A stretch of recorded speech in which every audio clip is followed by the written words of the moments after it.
Përshëndetje të nderuar teleshikues të Akrolis TV. Jemi në emisionin Kuvend si çdo të premte, me të ftuar këtu në studio, cila do të jetë tema që do flasim së radhë. Do flasim për pyjet. Në fakt jam ngasmuar më shumë nga ajo që ka ndodhur gjatë janarit. Muaj janar kur toka pafund u përmbytën, sidomos rajoni i Lezhës, por edhe rajonet tjera. Ngaherë gishti vihet vetëm tek investimet, por nuk janë vetëm investimet. Janë pyjet kryesisht. Pyjet duket se ka qeduar në gjithë strukturën e vet. Ka qeduar diçka e madhe prej vitesh e vitesh. Për të marrë pak edhe me historikun, me qenë se para pak ditësh kishim 103 vjetorin e shërbimit pyjor, për të marrë dhe me historikun, po mbi gjitha me problematikën dhe me pyjet e rajonit që kemi këtu, kam ftuar dy specialistë të mrekullueshëm që janë, unë e them me plot gojë, pasuri kombëtare. Kam Gjon Fierzën. Gjon Fierzën, inxhinier pyjesh, mirë se erdhe Gjon në Kuvend.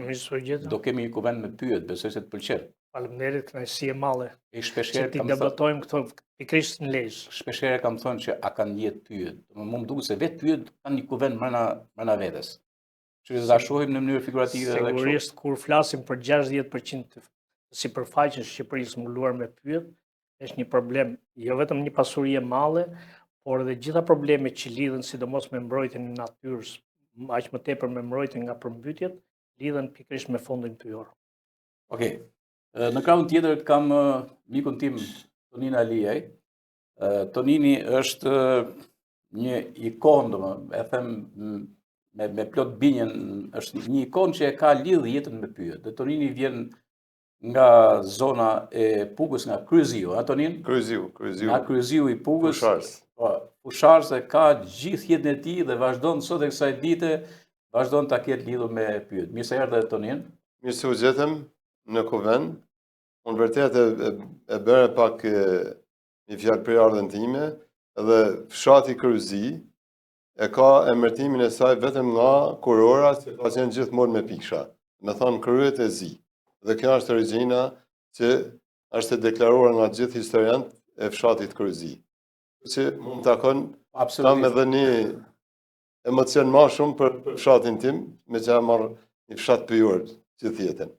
Edhe gjëja tjetër tani ka e kështu se shumë studio, pra ne kam thënë Tonin se shumë studio në Shqipëri, ato studio që janë të njohura në televizion, ekranet mëdha shumë, e kanë arredimin pikërisht nga sipërmarrja Ardeno, fantastike që ka Tonini në Tiranë. Kështu që do flasim dhe për këtë pikë, domethënë si e trajton Tonini, si e trajton pyllin, si e bën dhe si e kthen nga pylli i gjallë dhe çysh e tek. Domethënë ai selektimi e tjerë dhe a operohet si dikur kur ti ke qenë shef pyjor, më duket, Po. Dikur në 1992-shin, Po. Shefi pyjorës në Fusharës ke qenë? Po. Shef sektori, po. Po, sektor, okej, dhe deri ditën e sotme don si e percepton dhe si e menaxhon pikërisht atë që duhet bërë me pyjet për ta sjellë në produkt. Edhe është shumë e rëndësishme këtë fakt. Okej, ndërkohë që pasaj do flasim edhe për një pikë tjetër dhe faktikisht unë kam qenë tek pushimorja fotosinteza, është një gjë fantastike për cilin ja vlen të flasim dhe për cilën unë e kam thënë që atje, ku kam bërë reportazh që ajo do të jetë një model i cili duhet të vijë në rrath koncentrik për hapur në Shqipëri, jo vetëm thjesht në Hadroj. Falenderoj Tonin që je këtu. Atëherë jemi me Gjon Fierzën. Gjon, lexova CV-n tënde dhe me thënë drejtën mezi po e mbaroja, sepse Gjoni ka një CV shumë pasur, që ti jesh një inxhinier i mirë, duhet të jesh patjetër të kesh mbaruar një shkollë të mesme, teknike. Dhe unë vere që më të mirë janë ata që kanë mbaruar shkollën e mesme teknike pyjorës, ku ti ke mbaruar në Shkodër.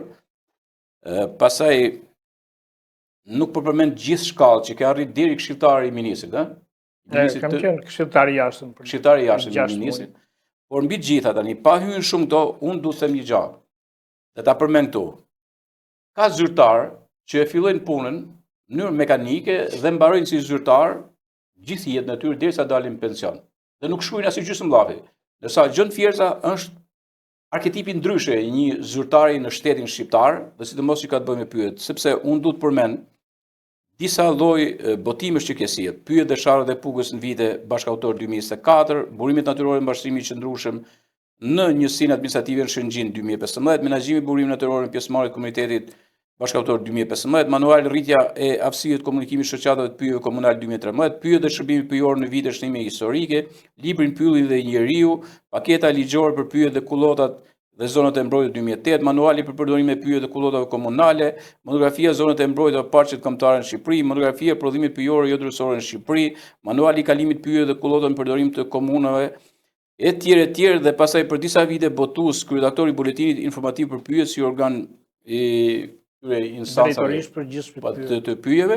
E me radhë, domethënë, është ky fakt që ja vlen me ftu, unë Gjon e kam thënë dhe kam dëshirë që në emisionet që bëj këtu në Lezhë, pavarësisht është një televizion rajonal, unë kam dëshirë që të thirr njerëzit që janë me mend, që kanë çfarë të përcjellin publikut. Kështu që së bashku do të ndajmë pikërisht. Gjon, në 103 vjetori, puna re, 103 vjetori shërbimit pyjor, ka vure që ju ke bën një ekspozit, edhe mënyra se si është bërë ky 103 vjetor. Çfarë na kujton shërbimi pyjor? Që në zëfillën e vet. Duhet të them që pyjet e thamë dhe në kryet herës janë pasuria më e madhe në sipërfaqe e tokës shqiptare, që lidhet dhe vetë jeta dhe ekzistenca e gjithë popullsisë të këtyre zonave. Duke qenë se jemi një vend malor me mbi 75% sipërfaqe me pjerësi të madhe dhe ku erozioni është rrezik për përmbytje fshatrash, pastaj ky zhvendosen qytet, del domosdoshmëri, shtimi, mbrojtja dhe mbashtrimi i qëndrueshëm i pyjeve. Në qoftë se këto pyje do vazhdojnë duke u zhdukur, pikërisht malet tona do jenë ato që do të zhvishën të parat, do të krijojnë mjedise të pabanueshme, duke rrezikuar pastaj edhe gjithë zonat fushore. Këtë e marrim në aspektin hidrologjik, meqenëse se kemi qenë edhe në periudhë përmbytjesh. Kurse në aspektin e plotësimit nevojave me druzjarë, të gjitha ato që lidhen ato efekte për kullotje, pyet fshatarët e kanë të lidhur jetën jashtëzakonisht me pyllin. Ai mund të ketë pas një sipërfaqe të vogël toke, por ama ka pasur një pyll që ka siguruar të ardhmen. Duke e parë në këtë kontekst, gjithë shoqëria shqiptare duhet të jetë e interesuar për t'i mbrojtur, për t'i shtuar dhe për t'u kujdesur. Tani si ka lindur dita e shërbimit pyjor shqiptar? Në vitin 1988 është festuar për herë të parë. Ka qenë kolegu Kolmalaj, i cili në postën e drejtorit përgjithshëm e promovoi këtë datë dhe u gjet si data më e përshtatshme 27 janari, kur në vitin 1923 kur është miratuar dhe ligji i parë shqiptar i pyjeve. Pra, për herë të parë në shtetin shqiptar do vinte një ligj i vlerësuar nga ekspertet i nivelit europian, që është bërë me konsulencë franceze, italiane dhe austriake, dhe i paraqitej popullit shqiptar, sepse pyet nuk kanë qenë problem vetëm sot. Pyet kanë qenë një problem i vazhdueshëm, duke qenë e lidhur shumë me jetën në tërë historinë e Shqipërisë. Dhe aq më tepër, kjo problematik erdhi duke u shtuar pas çlirimit, duke u rritur popullsia, duke qenë një vend i prapametur që kishim shumë nevojë për rindërtim, dhe pyet shqiptare këtë tokë ose këtë vend e kanë ndërtuar 3 herë. Domethënë, nga lufta e parë botërore, i djegur i shkatruar u mor nga pyet. Nga lufta e dytë botërore, po gjithë materiali u mor nga pyet. Por dhe eksodi ose zhvendosja masive e njerëzve mas vite 90 deri në gati në vitet 2000 kanë qenë pikërisht pyet që e kanë pranuar. Duke qenë që ishte kjo problematike madhe, u gjet një datë që t'ishte veçmas për pyet, për të sensibilizuar opinionin publik, për ta sjellur më në vëmendje dhe u përcaktuar data 27 janar, e cila në vitin 98 është festuar me një ceremoni të madhe, me pjesëmarrjen e presidentit Mejdani, me shumë personalitete, dhe pastaj këtë kemi mbajtur vit mas viti duke festuar në forma të ndryshme, me mbështetje qoftë biznese private, siç ka qenë edhe Ardena, qoftë edhe me organizata tjera jo qeveritare, që gjithnjë kjo të mos harrohej.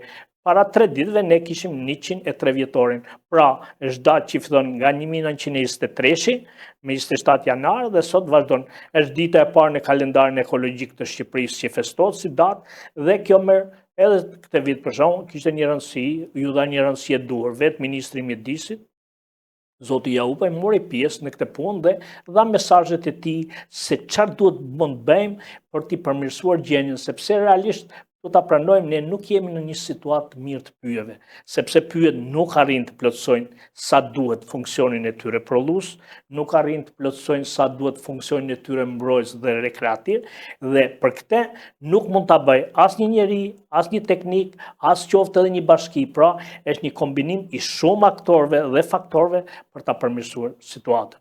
Dhe mendoj që edhe në shërbimin pyjor në nivel bashkish, në nivel organizatash ndryshme, është gjetur që tashmë ajo njihet, nuk ka nevojë t'jo bësh sepse ata veprojnë vetë. Edhe me ato mundësi që janë, ndoshta dikon dhe modeste, bën investime, bën mbjedhje, bën takime, pra ka marrë formën e një feste, nuk mund ta quajmë festë, por një ditë e promovimit kombëtar që mendoj që duhet të vazhdojë dhe nuk ka pse të bjerë ritmi. Ndoshta për shembull nuk vurare, nuk e di Lezhë nëse arriti të bëjnë një veprimtari, po gjithsesi shumë bashki të vendit tonë patën veprimtari konkrete me mbledhje fidanash, me veprimtari të ndryshme, me ekspozita, me takime për këtë ditë. Okej, se do të flasim pastaj për problematike që ashtu do t'i marrim me radhë. Tonin, ti ke një lidhje tani me shërbimin pyjor, me këto përkujtimin, domethënë kështu, ke një lidhje me një vlerësim. Shiko, njeriu nganjëherë mund të shkojë gjithë jeta i shkon pa vlerësim, se nuk kujtohen tonin. Mund të bash pullën e Eiffel në mes të vendit tanë, s'kujtohet njëri, ja don. Por kur ti e lidh të gjë, domethënë, e lidh jetën me kështu, okay. Dhe besoj sidomos vlerësime që kanë lidhje me profesion, me anën profesionale, jo anën korteziake që nganjëherë ose këto çokat që bëhen.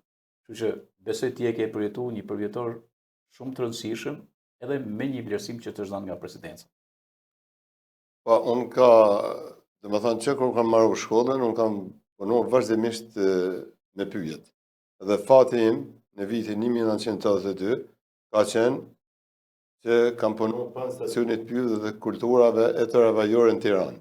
Po aty ishin të gjithë profesora, pedagog, dhe ata ishte truri i kapacitetit pyjet Shqipërisë që banin projekte për zhvillimin e pyjet në Shqipëri. Unë zakonisht jam marrë aty vazhdimisht kam ndjek, dhe më thonë, përmirësimin e pyjeve, si dhe shfrytëzimin e tyre, si pyjet halor dhe pyjet fletor. Dhe aty kemi bërë ca eksperimente si në Lakhithit, në Gojan të Pukës, profesor kam pas Cile Pitën, drejtor ka qenë Fadil Lubani dhe Dalip Habili, dhe aty unë kam marrë mjaft leksione. Leksionet e para kanë qenë se sa fara mund të mbinë 1 metër kator. Kush është intensiteti i drejtës për të rritur këto fara? Si do zhvillohen? Sa rritën diametër? Sa rritën lartësi? Sa vite duhen për të shfrytzuar? Sa vite fillojnë prerjet e vogla kulturore, rrallimet e tjetër, dhe në shfrytëzimin e tyre. Dhe aty kanë dalë metodat shqiptare, ishte hera parë që dalin metodat shqiptare për shfrytëzimin e pyjet. Dhe ky ishte fati më i madh, që krijuar një njohje, si të jashtëzakonshme me të gjithë këta profesora dhe pedagog, dhe ma vonë më dha mundësia që të punoj edhe shef sektori në Gjetën Pukës, ku aty jetoja. Dhe puna e si mirë, erdhi koha për të bërë privatizimet e për të kaluar në punë private, edhe unë gjeta mundësinë e parë dhe kalova në përpunimin e dronit. Me Ardenën e famshme, aty ku vazhdimisht unë kam pas një ecuri të mirë, edhe në vitin 2013 jam vlerësuar me propozimin e shoqatës specialiste të pyje, më propozuar dhe jam bërë mjeshtër i madh nga presidenti Bujar Nishani për arritjet në mbrojtjen e pyjeve kur isha për mbrojtjen dhe për përpunimin e teknologjisë të lartë në përpunimin e dronit. Edhe i shpim duhet me ta dhënë ty Bashkia Pukës, edhe fusharësi, se jo dhe mirë dita, sepse është kryqëzim rrugësh, për atë që ke bërë, ne do flasim, do ndalemi pak pastaj për atë, në pjesën tjetër të emisionit, për pushimorën fotosinteza. Dhe unë e kuptoj atë, që përveç një sipërmarrësi, që do marrë thjesht me punu drurin, me këtë ndrasë, me këtë në mobile, me radhë, bashkë një frymë tjetër, që nuk e kam pa me të thënë drejtë nga sipërmarrës tjetër.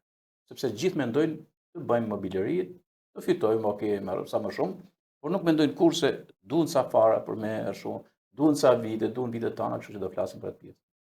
Që ke gjithë falënderimin edhe tim, edhe si gazetar, por edhe si qytetar i përgjithshëm i këtij vendi, pikërisht për atë punë të bukur që ke bërë atje.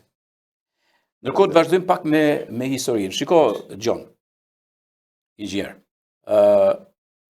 Unë kam pas një herë në emision kur bëja para disa vitesh, unë Lezhë, kam pas profesor Ametosi.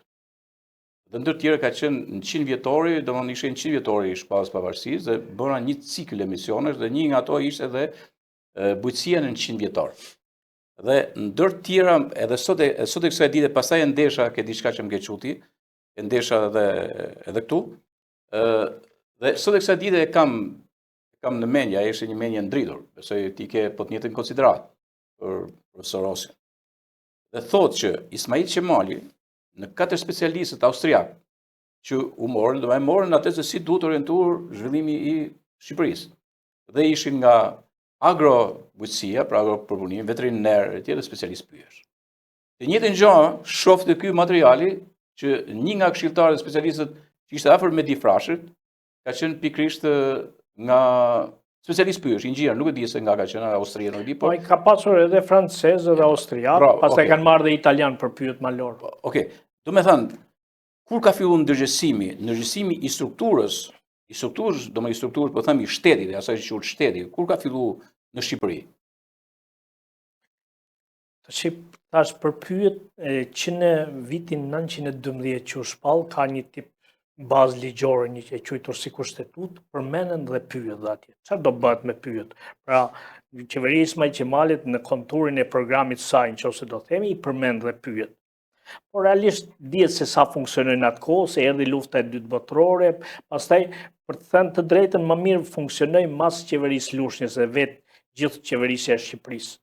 Dhe nëse Kongresi i Lushnjës dhe qeveria që u krijua u bën në vitin 920, pra 3 vite pak më vonë, u krijua dhe ligji i parë i pyet që mund të konsiderohet në ligjet më të kompletuara. Atëherë s'kishim akoma një ligj për bujqësinë, s'kishim një ligj, kishim pak a shumë sa ligje që i përfshinin gjitha degët ekonomike. Kurse ligji i pyet u bë si i veçantë, duke qenë pikërisht ajo rëndësia e madhe që kishin pyet dhe mënyra se si dëmtoheshin.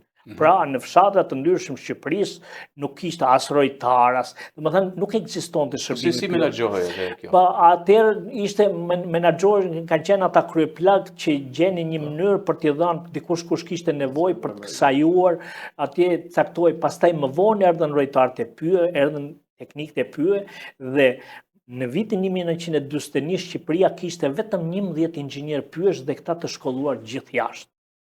Dhe pastaj pas vitit, domethënë pas çlimit, në vitet 49 kanë shkuar një kontingjent i madh inxhinierësh pyetje që kanë studiuar në Rumani, në Bullgari, në Bashkimin Sovjetik, në Çeki. Dhe këta pastaj ishin baza kryesore që u bën krye-inxhinier, drejtues, pedagog, që disa prej tyre, dhe në vitin po 1959 u hap fakulteti i pyjeve dhe të diplomorit e parë i nxorën në vitin 64 dhe prej asaj date dhe sot vazhdon fakulteti i pyjeve, po në vitin 1963 u rikrijua shkolla e mesme pyjore në Shkodër pas asaj të Golemit, që edhe ajo nxirtet. Njëra anë ishin teknikët e mesëm të pyjeve, nga ana tjetër ishin inxhinierët. Por nuk mjaftonte vetëm kaq. Kemi edhe një rast tjetër që pak e kemi thënë historikun e shërbimit pyjor. Kemi edhe një shkollë të mesme pyjore në Fusharës, e ngritur nga vitet 72-73, ku zoti Alije ka qenë matura e parë asaj dhe e ka promovuar shumë mirë, dhe ka vazhduar deri në vitin 77. Ne me qenë se jemi në Lezhë, unë desha kam pasur fatin të punoj gati 10 vite. Si strukturë në drejtorinë e shërbimit pyjor gati 5 vite dhe 5 vite me një projekt American to Side që jemi marrë me transferimin e pyjeve. Lezhë ka qenë një ndër shërbimet pyjore më të dalluara, me një numër të madh teknikësh dhe inxhinierësh të përkushtuar, që kryesisht spikasnin për menaxhimin e lagunave. Pra kishin lagunën e Kunevajinit, që ishte ndër modelet i kthyer në një rezervat të njohur në Shqipëri, bile edhe me shumë vizitorë dhe atëherë nga të huaj, por kishim dhe me pyjet dushku shumë të mira, siç është zona e Kashnjetit, ku kontribonin një numër i madh teknikësh dhe që edhe i mbronin dhe i shfrytëzonin dhe kam idenë edhe sot them pyjet e Kashnjetit do të jenë model si dushkaja 3x3. Unë Fati tash më solli që shkoj edhe në drejtorinë e përgjithshme të pyjeve dhe të njifëm dhe me shërbimin pyjor të Mirditës. Edhe Mirdita është një zonë që sot ka kapacitetin më të madh të pyjeve. Domethënë Bashkia Mirdit sot administron sasinë më të madhe të pyjeve në Shqipëri, rreth 71.000 hektar pyje janë në pronësitë Bashkisë Mirdit të kaluara me dokumenta të rregullta. Qose Lezhë ka rreth 18.000, Lezhë ka rreth 20.000 gjithfond pyjor dhe Kurbini, me qenë se jemi në nivel qarku, ka rreth 1.200 hektar. Pra gjithë ky qark ka këtë pasuri pyjore që administron. Lezhë ka 2 lagunat që janë të shpallura rezervate natyrore dhe quhen zonat të mbrojtura, kurse Mirdita ka një zonë të mbrojtur që është pjesa e parkut natyror të Monedhës, që është një park që administrohet nga 4 bashki, më duket, nga Mirdita, Puka, Fusharës dhe Kuksi, dhe kjo është shtrirja në hapësirë gjeografike e këtij fondi pyjor, që është një fond relativisht i madh, që kërkon investime të mëdha për ta përmirësuar dhe për ta mirëmbajtur, që kërkon një personel kualifikuar për ta trajtuar në mënyrë dhe në aspekte teknike, që këto pyje pas atyre tramave, atyre dëmtime si kemi pas, sidomos me zjarret, po dikur edhe me prejet e palishme, të fillojnë të ripërtrihen. Okej, shiko, do të hym tek problematika, do të hym pak më vonë, dakor Gjon, të hym pak më vonë, sepse unë dua tani që edhe drejtuesit e bashkive, sidomos drejtuesit e bashkisë dhe drejtoria e përkatëse në Bashkinë e Mirditës, se janë Gjoni si thotë. Gjoni thotë sipërfaqen më të madhe është, sipërfaqe e lakmueshme. Në gjithë Shqipërinë. Gjithë Shqipërinë. Ose duhet të them edhe në Ballkan, rajone të tilla. Për ta thënë është 10% e gjithë fondit pyjor transferuar në bashkitë e Shqipërisë. Pra rreth 700.000 hektar kanë gjitha bashkitë e Shqipërisë, rreth 70.000 hektar është Mirdita, pra ka kaluar në vend parë. Po ti marrësh Shpukën dhe Fusharësin, kanë pak më shumë se kjo, po ti marrësh si bashkitë veçanta kanë nga 40.000. Okej. Pra është kjo dhe çfarë kujdesi duhet kemi, sidomos ke burimet njerëzore. Se fut militant o Gjon.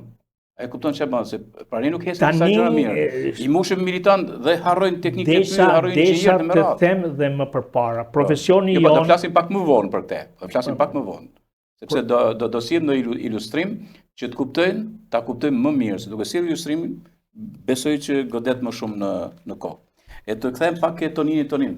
Unë faktikisht vetëm aty e mësova, kur isha tek pushimorja, e mësova që kishte shkollë pyjore, kisha idenë që ka një fabrikë të përpunimit dorë që ka qëndruar edhe më madhe në Shqipëri. Më madhe në Shqipëri, e njohur edhe me filmat e famshëm që janë bërë aty nga filmat më mirë shqiptare më radh, por që kishte një shkollë mirë fillë që nuk e dija. Çfarë kujton nga shkolla dhe çfarë formoi ajo shkollë, se ishte mund zemër të pyjeve? Atë në vitin 1971 është hap shkolla e parë e mesme pyjore në Fusharë, silvikulturë. Kjo u hap duke parë nevojat e rrethit Pukës, me që ishte i mbuluar gjithë me pyje, dhe për të nxjerrë disa vite me i fjalë, për të thoni një numër të 100 vetë, rreth 100 veta kanë dalë nga kjo shkollë.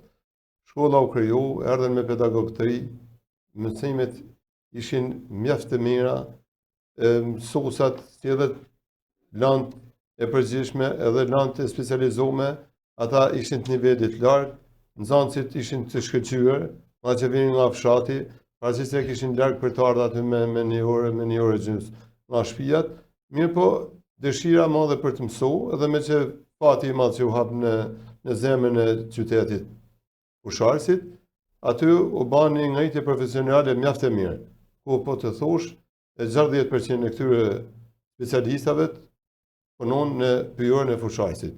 Ku pati edhe rezultatet e veta deri në vitin 1990, 92, 93, dhe atëherë filloi shpërmarrja e administratës pyje të cilësisht aty u mosh me militantë, me njerëz të pa kualifikuar, po rezultatet shkolla i dha.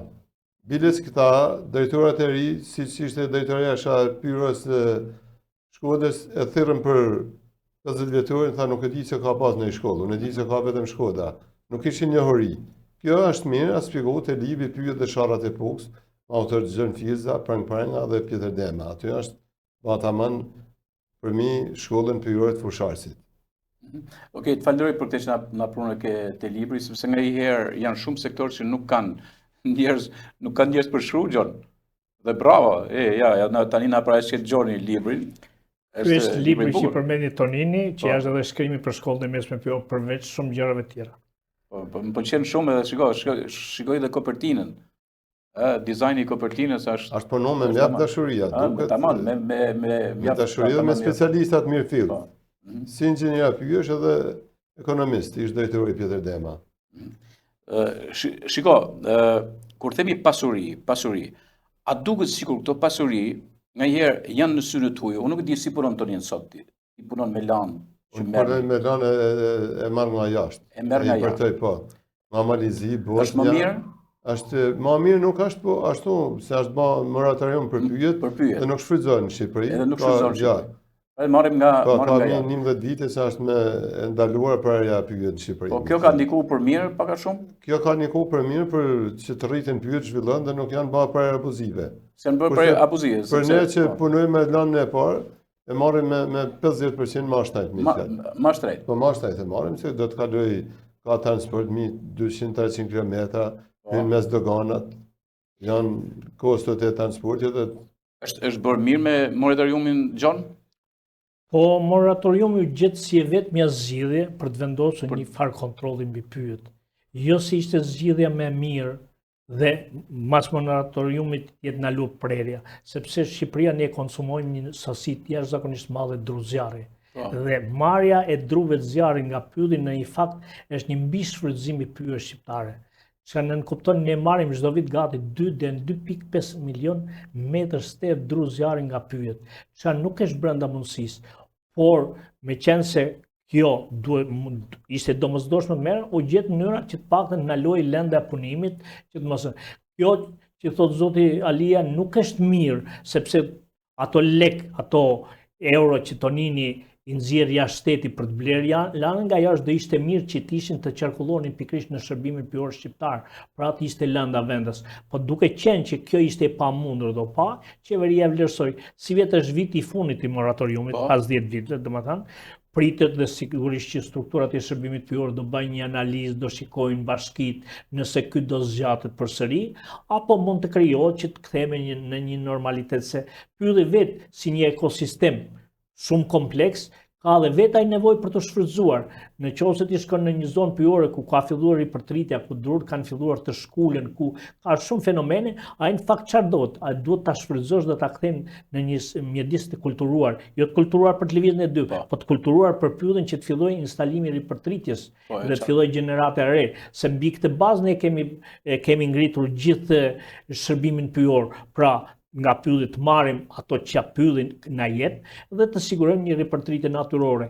Edhe nëse të gjithë flasin për sukseset para vitit 90, çfarë ka qenë suksesi më i madh i pylltarisë shqiptare në konceptin tim? Ka qenë sepse pyet shqiptarë u shfrytzuan, bile në disa raste edhe u mbishfrytzuan. Nuk mund të themi që para vitit 90 ne kemi pasur probleme pafund të shfrytëzimit pyet, por ajo që ishte esenciale arritën që në masën 95% ato pyet të ripërtriheshin në mënyrë natyrore. Raporti jo raporti edhe atëherë është i kaluar, po të lexosh tëra po. Ajo u gjet sepse shërbimi pyetër ose edhe ndërmarrja që punonte Tonini mundoheshin të ishin një barierë, ishin një kufi, një cak që deri këtu thoshin pyetëri ishte barrierë për NPD. Jo, këta qëllim kryesor insistonin në sigurimin e ripërtritjes. Po pra, në rregull, ndërsa NPD-ja më shfrytzu. Dhe kjo arrit dhe për të shtuar atë që tha Tonini unë për shembull maja mend atëherë teknik eksperimentesh, kështu kishte emrin. Çfarë bënte ky? Në një zonë që ishin bërë radhimet, që ishte marruar shfrytëzimi, ishte instaluar filizria, ngriheshin parcela eksperimentale me numër të caktuar filizash që kishin mbi dhe shikoi intensiteti i radhimeve. Dhe Tonini me sa më mendon, shikonte për shembull, u bën një radhim si vjet, mas 3 vjetëve si ka ndryshuar dinamika e grumullit pyetër. Pra ishte një kërkim shkencor i mirëfillt. Dhe sot për shembull në institutin e pyetjes mund të gjesh dorëshkrimet e Toninit, të teknikëve të tjera eksperimental që synonin pra për të thënë, për të ngritur silvikulturën shqiptare, të krijeshim edhe një bazë shkencore. Pra nëse kishim importuar nga Rumania, nga Bullgaria, nga Bashkimi Sovjetik shumë literaturë, shumë gjëra, ne filluam të krijonim edhe shkencën pyetore shqiptare, silvikulturën tonë. Dhe kjo kishte shumë rëndësi sepse e mendonim që ne do të vazhdonim, për shembull, pra marruam pyet, i shfrytzuam në fazën e parë, por një pyet që ishte shfrytzuar në Sharën e Gojanit në vitet 40, tash në vitet 90 ishte bërë 50 vjeç. Çfarë duhet ndërhynim ne atje për të parë, ose në Munell, në Lumbard, për shembull, ishin shfrytzuar që në vitet 40-45 do shikonin. Dhe kjo vërtet ishte sipas me një punë e mirëfillt që kërkonte specialist ditur, por mbi gjithçka të përkushtuar. Unë duhet të them që profesioni i pyetarit është një profesion se cili mundohet ta ngrej lart, po është një profesion i një misionari. Në çfarë kuptim? Unë gjithë punën dhe veprimtarinë time që kam parë në pyje sot, atje ku kam bërë ose ku kam lënë gjurmë, do vlerësohet mas 50-100 vjetëve. Pra nëse Gjon Fjerza ka bërë një pyllëzim me Gështejnë në pul të Shkodrës kur ka qenë teknik dhe atë e mbaj si pjesën më të mirë të punës time se e kam bërë me dorën time, do shikohet si kanë arritur ato Gështejnë sot që janë 50 vjeçare, sa kanë prodhuar, qysh kanë prodhuar, a kisha skemën përshtatshme, zgjolla fidanat. Pra, puna jonë vlerësohet dhe matët, qoftë dhe toninit mas 50 vjetëve. Sigurisht e kënaqësia maturës tyre. Matura, po, kam pas fatin t'jen edhe unë pjesa saj kënaqësie, duke i pasur gjithë miqta, sigurisht që na ftuan edhe ne. Shiko, Tonin, gjithmonë kam thënë, po, në PD-ja ishte para 90-s, ndërmarrja për punim të drorit, kështu, me pre ishte, jo normalisht. E thosha, po mirë, po pse mas 90, pse nuk ka në PD? Dhe a di se e konceptosha në PD-ja mas 90, dikush ishte mas, ishte gjithë populli. Fut ju pyje vagonti edhe ky ishte. Një gjë, cilësia e materialit drusor. Ajo që thashë edhe herë, ti e çon me dur tuja të arta, deri tek mobilet, tek prodhimi ti i bën dhe art, përveç se prodhon, e kupton? Cilësia është më e mirë e landës drusore shqiptare apo është me kondicione më të mira ajo që vjen nga jashtë? Po të marrim e ta krahasojmë, cilësia e landës drorit shqiptare nuk është niveleve të larta, arsyeja se ka klimë mesdhetare. Dhe këtu ka temperaturat të larta, shira ka më rrallë, ne shohim dënët suedez, dënët afrikan, janë pas një nyje, janë me diametra 130-150, janë jashtëzakonisht mirë. Po, nevojat e vendit kanë përdorur dronin shqiptar, po nuk janë bërë shumë mobile speciale, janë përdorur më shumë për drasa sharruar, po për mobilet mirë fillta, nuk ka pas dronë në Shqipëri as nivelit me fjalë si që janë tash që vijnë nga Amerika, nga Brazili, vijnë rëmesa jashtëzakonshme me dronë lisi kultivuar, ashtu si kur ta kishe vizatuar me dorë, dhe tute ne nuk ka qenë ai nivel cilësia e lartë e dorëve pyjore. Por ama mos harrojmë, se po të marrim vetëm fabrikën ose ne marrim për punim dronit të fushas, ka shfrytzuar në vit me mbi 100.000 metër kub. Dhe do të thotë nga 8.000 metër kub që kanë dalë çdo 10 ditë nga sharat e Puks. Dhe ato janë ba punësim, si që tha dhe inxhinier Gjoni, aty ne nuk do ta quajmë sikur u bani shfrytëzim jashtëzakonshëm. Pylli ka nevojë. Pyllet e pishtë kanë për shembull 80 deri në 120 vjet për të rrit. Ai ka nevojë që të pritet tash, të bëhet rrallimi i tij dhe të shfrytëzohet. Po dhe ahu ashtu kanë edhe ata kanë moshën e tyre. Por bën studime, po bën studime kur të bëjnë 100 vjet, ai tash fillon e kalbit. Ne s'do ta lëmë më në pyll se të kalbit do të shkojë me torin. Po ai të jetë lanë e parë, me fjalë të shërbej për popullatën, për landrorin, për zjarr, për gjitha çka mund të përdoren për pelet, që kanë dalë teknologjia. Me çfarë më thekë se kam një pyetje për Gjonin. Tani Gjon, pse tujt ishin të interesuar që në vitin 1900 sa? Për shembull në 1909 kemi tujt shumë shoqëri koncesionare që kërkojnë me vut me shfrytzu pyjet e mirditës për marrë. Dhe është një marrëveshje 1909 në mes shoqërive austriake, ka dhe italiane, edhe gjermane me radhë, për pyjet e dushkore, sidomos, një marrëveshje me Abat Doshin edhe me Preng Bibdodën. Është fillesa e hyrjes koncesioneve, pastaj koncesionit si koncept në zonat tona hyn tek simsa italiane që ka të bëjë me mineralin e bakrit. Pse për shembull, apo donin e lisit më shumë? Unë do të thosha që problemi i pyjet gjithmonë ka qenë një problem që është dikush e shikonin Shqipërinë si një vend me pyje, dikush e shikonte si një vend pa pyje. Dhe më bukur se thot Idro Mantaneli në një udhime që ka bërë në Shqipëri dhe thot mes tyre nalet shumë edhe te problemet e pyje dhe thot, unë thot pash pyje, thot po pas dhe vende zhveshura. Pyet sa dikant dhe më thoshte jemi një vend shumë i pasur me pyja ne këti. Pyet sa disa tjetër, pra në syrin e optimistëve thoshte dilte Shqipëria me shumë pyje, në syrin e pesimistëve dilte pa pyje.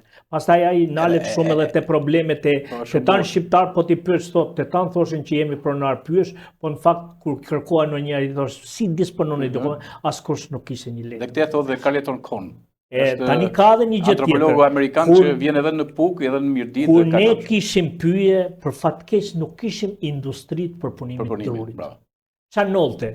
Që ose ne qonim 100 metër kub trupa në stabilimentin e fusharësit, në fund fare ato, për t'i bërë qefin vetë, në të thoshim është koeficienti i shfrytëzimit 60%. Por ka rrezik që shkonte 50%. Pra, 50% dilnin në ras, ashtu dhe 50 metër kub, kurse 50 metër kub ishin talash, anje, mbeturina, dhe atje në fusharës tani rije mendoj me vete, ne vendosnim 2 stalinieska për t'i larguar meturinat ashtu dhe i hidhnim lumë. Pra, ishte një shfrytëzim pyesh pa teknologji. Edhe kjo bëri që të rëndohej shumë situata. Ne në ato vitet e komunizmit, nështë në nërtralla gjëra që nuk sidhnim nga importi, landrurin e nuk sidhnim. Ne maksimalisht sidhnim pajisje për shfrytëzimin, motorsara, gjëra kështu, por landrurin nuk sidhnim. Ne pati përpjekje për të eksportuar parket, në i gjëndë veçan, dhe kjo ishte ajo që nështë i rëndoj pyet shqiptare së shumti. Dhe duke pasur mungesë në një teknologji të mirëfill, duke pasur një koeficient shfrytëzimi ashtu, u mbi shfrytëzuan pyet dhe shumë material drusor iku. Dhe sot ne që tash kemi teknologji të përpunuara që ka Tonini, ky ka 0 mbetje nga fabrika e tij. Ky nuk të lën një listel të dalë nga fabrika e tij, patjetër një model përdorimi. Dhe kjo ka bërë tash ne pyet e kanë kaluar të ciklin e tyre të shfrytëzimit parë. Për fat keq ato sipërfaqet që ishin ripërtrirë dhe do kaloshin në ciklin e dytë, diku nuk dogjën, diku nuk prenë në mënyrë barbare, dhe jemi para një dileme të tillë që ne na mungojnë sot pyet. Dhe sot nuk është aspekti më prodhues ose pyet të shikojnë si burim prodhimi. Sot ne po i shikojmë dhe po i konsiderojmë si burim i mbrojtjes dhe rekreacionit, sepse atë funksionin prodhues e kemi vështirë. Tonini nuk mund të gjejnë më trupa që t'i përdorin mobilerinë e pyet shqiptare, sepse edhe nëse ka metur në një qoshe, janë zona të degraduara, janë trupa, është bimësi e rritur në skamje, domethënë midis shkëmbejve, midis dhe cilësitë fiziko-mekanike të drurit janë shumë përdyshuar, sa ai nuk e përdor dhe detyrohet që ta blej shumë shtret nga importi dhe se përdoren mobileri. Pra, kjo është pjesa.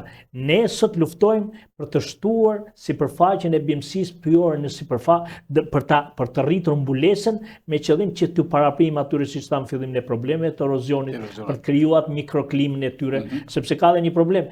Pyet nuk janë vetëm aspekti kryesor për bilancin hidrologjik, por sot kur flasim për një ngrohje globale, të gjithë biologët, gjithë të shkencëtarët e mëdhenj, në fakt e di nga e kërkojnë, nga pyet e kërkojnë. Pra, këtë ngrohje globale, kush do e përballojnë? Cila është ai faktor kryesor? Dhe të gjithë bota, sot për shembull Bashkimi Evropian ka një iniciativë për të mbledhur deri në vitin 2030 3 miliard fidana, në kohë që ne të tanë themi Europa është e pyllëzuar. Pse kanë këtë iniciativë? Sepse pikrisht ata e shikojnë si një aspekt të rëndësishëm, ndoshta s'është i vetmi, po të paktën deri sot nuk është propozuar tjetër që duke ngrohjen globale ta përballojmë ose t'i përshtatemi nëpërmjet funksionit të grumujve pyjor. Dhe kjo është shumë e rëndësishme, kështu do të kuptuar edhe te ne. Okej, shiko tani, të futemi se edhe me këto që parashtrove, po futemi tek problematika. Dhe unë them që të fillojmë me disa gjëra që kemi bëjmë me probleme, rekomandime që janë analizën ndaj fenomenit me pak fjalë, por nisim me një kronik që po e harroj vitin se kur është bërë kjo, por që nga një problem të rrudhjes të fondit pyjor. Ta njekim pak kronikën.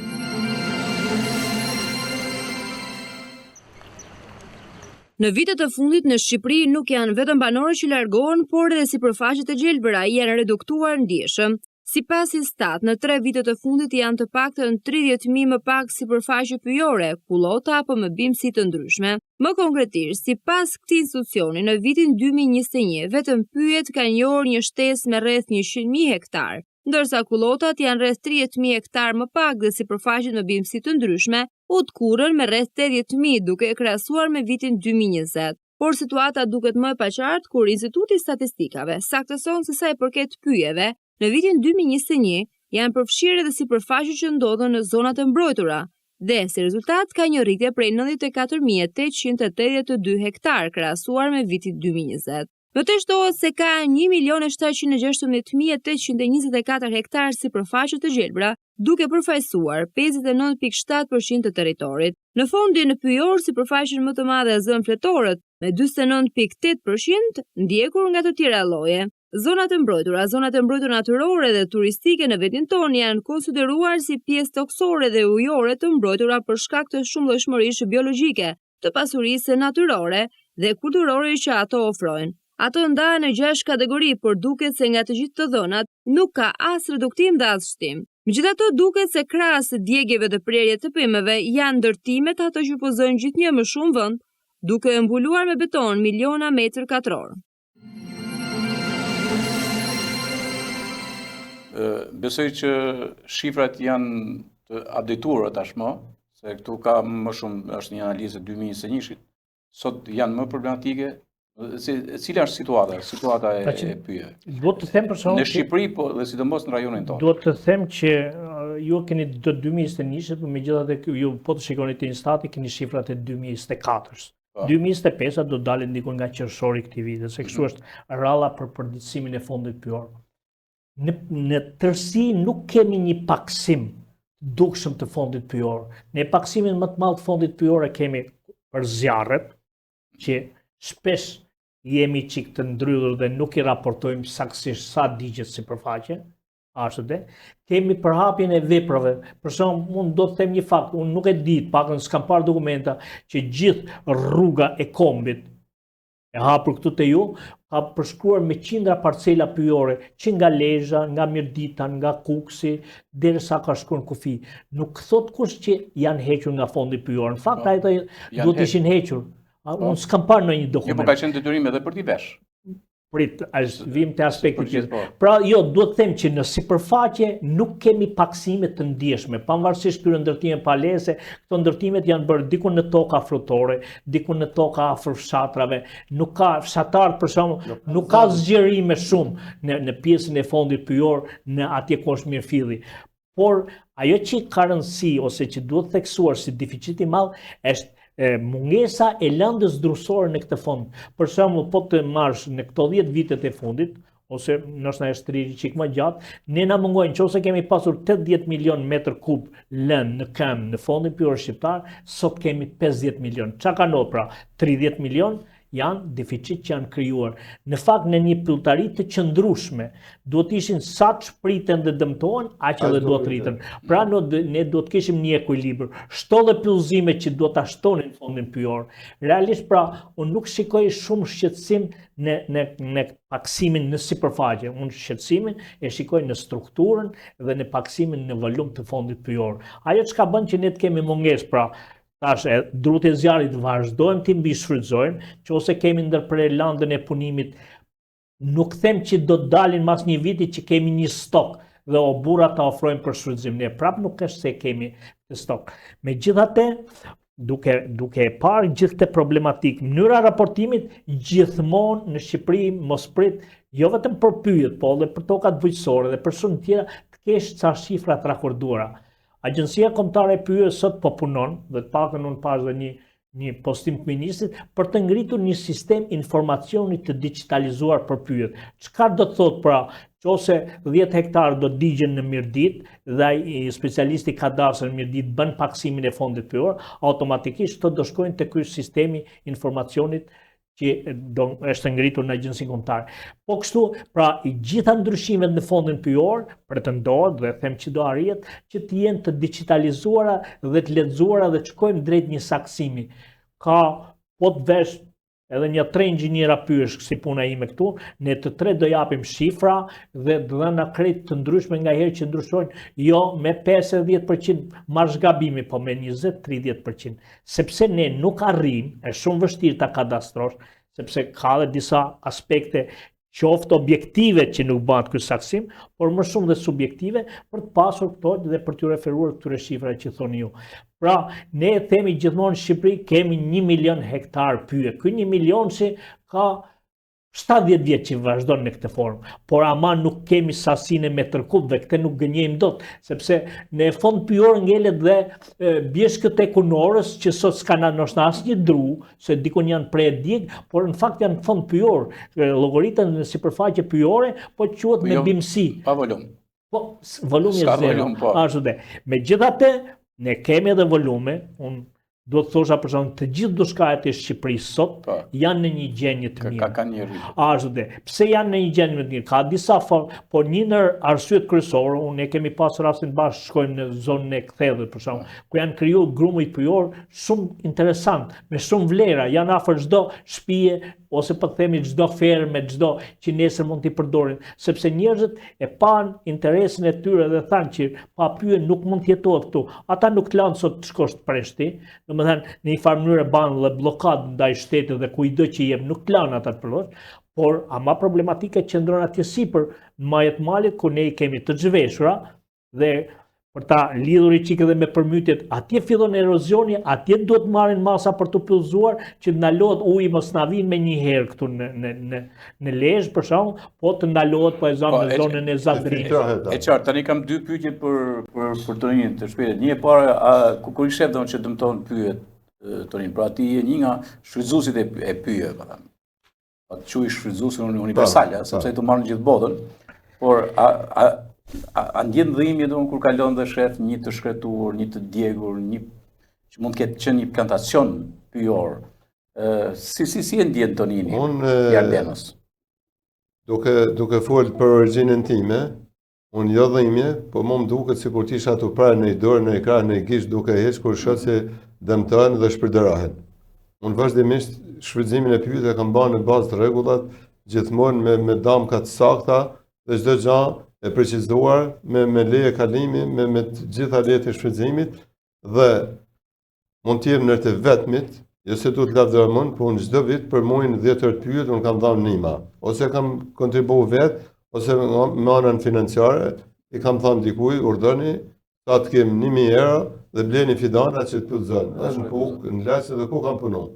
Do thonë është diçka që e kam bërë me vullnetin më të mirë dhe e bëj që punoj për shpirtin e pyjet, që këto pyje mos të degradojnë, dhe të jenë prapë të mkamen, dhe të kemi pyje vazhdimisht. Nuk ka gjë më të madhe.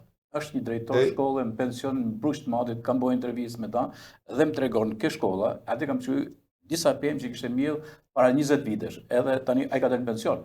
Dhe kur jam shku tha, kjo është gjëja tha që unë lash në këtë vend. Ishte gjëja hyjnore, domethënë, realisht kur mbjelle një pemë, mo që nga ullini e tjerë deri tek pishat, është gjë shumë hyjnore.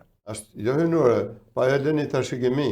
Është si që një prind që linë fëmijët e tij, pse i linë ata fëmijë?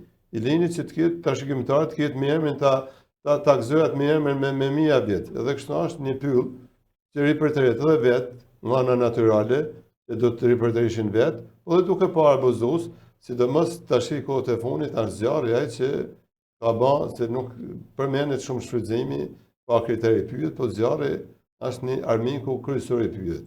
Po ne ato pyet, si tha Gjoni, do të hiqen nga fondi pyjor, do të banë merren masat më të rëndësishme që ato të rimbjellën dhe të kemi prodhojmë çdo vit fidana. Në çdo vend që ka edhe të privati, se privati tash i zotën, ketë fidana dhe të shpjegohet.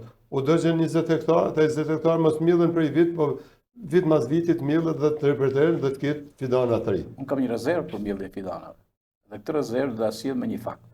Po desha me thënë një gjë tash, se edhe kjo rezerva që kam unë lidhet me specializmin. Shikoj që ato një gjuhë me shumë përmenje Gjorin.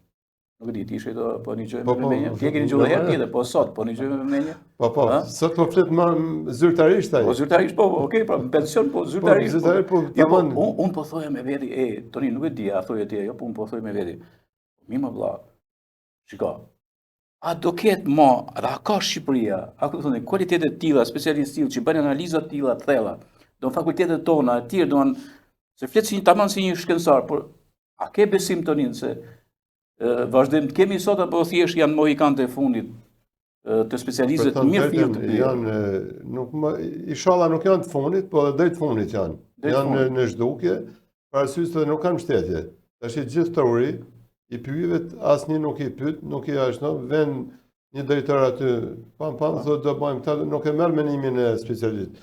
Gjatë rrugës u merrdi mirë shumë, të gjunin e morë deputetja, Mrena Koqeku, dhe i tha do bëjmë i takim. Po dhe gjuni nuk u tregu mjaft i sjellshëm, po i thonë gjenën filan vend, dhe me thonë gjuni nuk ishte shumë i gatshëm për të shku të ajo. Ajo kërkon për të marrë menim të gjuni. E ka marrë vesh se kush na gjuni, çfarë një mesa mund të japin nga ana teknike. Jo, mirë që e ka marrë vesh më thënë. Edhe është shumë mirë ajo se kryeministri e tjerë është normal, po më thotë ametose se nuk e harroj kur, domethënë kafet e para e pinte me specialistë mirëfill, asaj flinte edhe në zyrë, ministër unik, edhe pikërisht me specialistë. Është thirrje për kryetarët e bashkisë.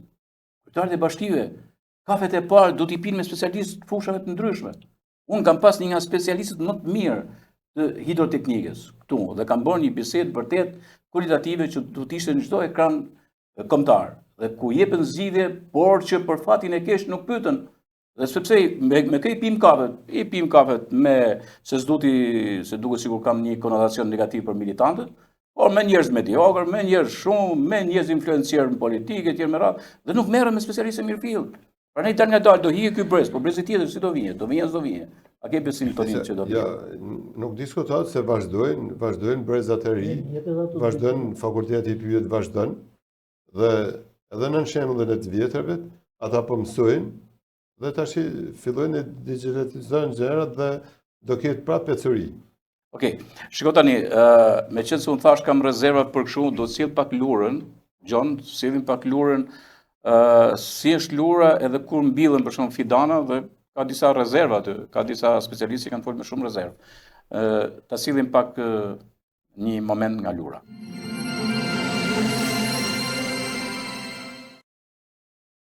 Mbrojtja e pasurive kombëtare dhe shtimi i fondit pyjor mbetet politika bazë në draftet e Ministrisë së Mjedisit, por situata e ekosistemit në Shqipëri është në rrezik. U bë publike se zyrtarisht nuk ka të dhëna se sa është sipërfaqja pyjore e humbur nga pyjet natyror të Lurës, por pamjet e marra nga Google Earth tregojnë për masat e masakrës që ka përjetuar ajo pasuri kombëtare. Aktualisht në këtë zonë nuk ka më prerje, pasi nuk ka mbetur më asgjë për t'u prerë. Ndoshta janë mbjellë fidanët, nuk them që janë mbjellë, por nuk ka pas efektivitet. Janë mbjellë në një zonë ku janë mbjellë lloje që nuk shkojnë me zonën dhe patjetër që shumica e tyre kanë dështuar, shumica e tyre janë tharë dhe prap Lura është e zhveshur. Është bërë një gjë që s'vlen asgjë, domethënë, sepse janë marrë fidana nga vende të tjera si nga Hollandi, nuk shkojnë klimtat, po të shikosh sot atje janë tharë gjitha. Në Lurë janë eksperimentuar thuajse të gjitha nismat e pyllëzimeve. Më pompozja ishte ajo e udhëhequr nga ish-ministri i Mjedisit në vitin 2014. Projekti parashikonte mbjelljen e 2 milion fidanëve dhe rehabilitimin e rrugës, ndriçimin e saj deri lart tek liçenet, por edhe pas 8 vitesh, aty nuk ka asnjë gjurmë as të rrugës së re e as të fidanëve të mbjellë.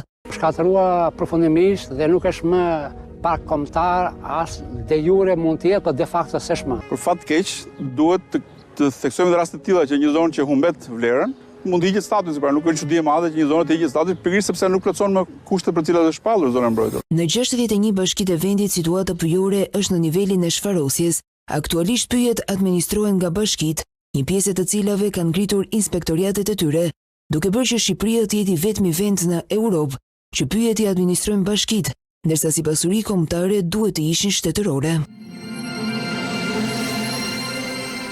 Unë kam bërë shumë nisma për marrim Lurën. E di pse Lurën, e solla, mund të kisha si edhe nga një zonë tjetër.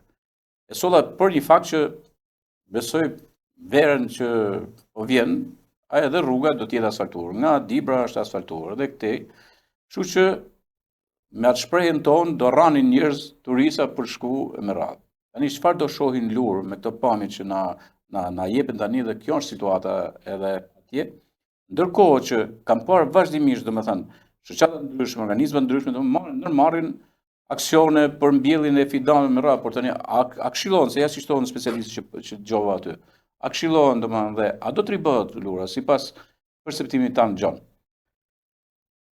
Lura duke qenë që ka qenë një simbol i natyrës shqiptare, që është shkruar nga shkrimtarë tonë të ndryshëm, që është thënë që po s'ke vizituar Lurën nuk ke njohur Shqipërinë. Sigurisht duke qenë dhe një ndër objekte që është goditur më shumë e madh, domethënë me prerje abuzive, edhe për të shkuar drejt heqjes atij emrit ose të kombëtarizimit si park kombëtar, sigurisht që është bërë problem i madh dhe vazhdon që nga vitet 94, unë kam shkuar për herë të parë në Lurë, ndoshta diku nga vitet 2002-2003, për të vendosur një bashkëbisedim me komunitetin aty çfarë po bëhet, dhe kam njekur në një farë mënyrë dhe dinamikën, i njeh dhe sot në rrjetet sociale. Unë për Lurën jam dakord me ata që thonë kolegët, sigurisht që edhe ata janë të shqetësuar si që jam unë. Unë kam një ide, po kam arrit në një përfundim krejt ndryshe. Lura do të bëhet dhe do të ripërtrihet vetëm atëherë kur lurianët që janë aty ose që kanë ikur, do ta vendosin mbaz të atyre rregullave dhe kanuneve të tyre, po them unë tani po ta. Jo, kanë pasur iftifakun. Kanë pasur ca rregulla. Vetëm atëherë kur burrat, djemt, rinia, biznesmenët e Lurës do të ulen në kuvendit dhe të vendosin që ky vend duhet të ruhet dhe do ripërtrihet, ju të shikoni që Lura do ripërtrihet. Do ripërtrihet nga vetvetja apo edhe mënyra për ta ripërtritur ka disa mënyra. Aty ke, po ta shikosh, unë i shikoj edhe nga videot e ndryshme, ka zona që po t'i lesh në qetësinë e tyre natyrore brenda 10 viteve, ata i ketë ripërtrira. Kur kam shkuar në vitin 2004, gjithë zona që ishte prerë afër qendrës, ka qenë një hotel turizm aty dhe ashtu, ai kishte arnene, kishte filluar të ripërtrihej, ishte ripërtrir, por Çanolli ndoshta 4-5 vite më vonë atëherë kur ai u duk i futën flakën dhe Çanolli drurt faror u dogjën, filizëria e re u dogj, nga do vinte fara aty. Tash unë gjitha këto nismat, kushdo që mjell një fidan, unë e vlerësoj si një kontribut dhe një punë të vyer që bën.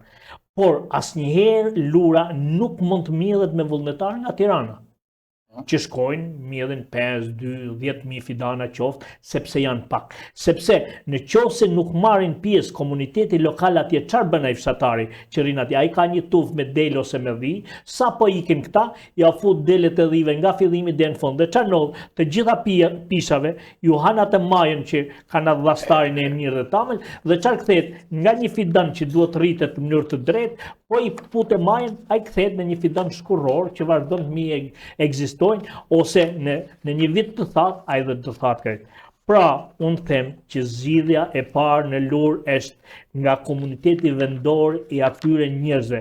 Pastaj ekspertët japin shumë zgjidhje teknike, mund të pyllëzohet në grumuj, pra ne nuk kemi nevojë të shkojmë të përplasemi me një shkam atje, edhe nuk na zën fidanat. Ne zën disa lugina, disa vende të mira që i pyllëzojmë ato dhe ato mas 10 vjetëve do prodhojnë farë për pjesën tjetër, se aty janë 1.000, 2.000, 3.000 hektarë që janë të shpyllëzuara.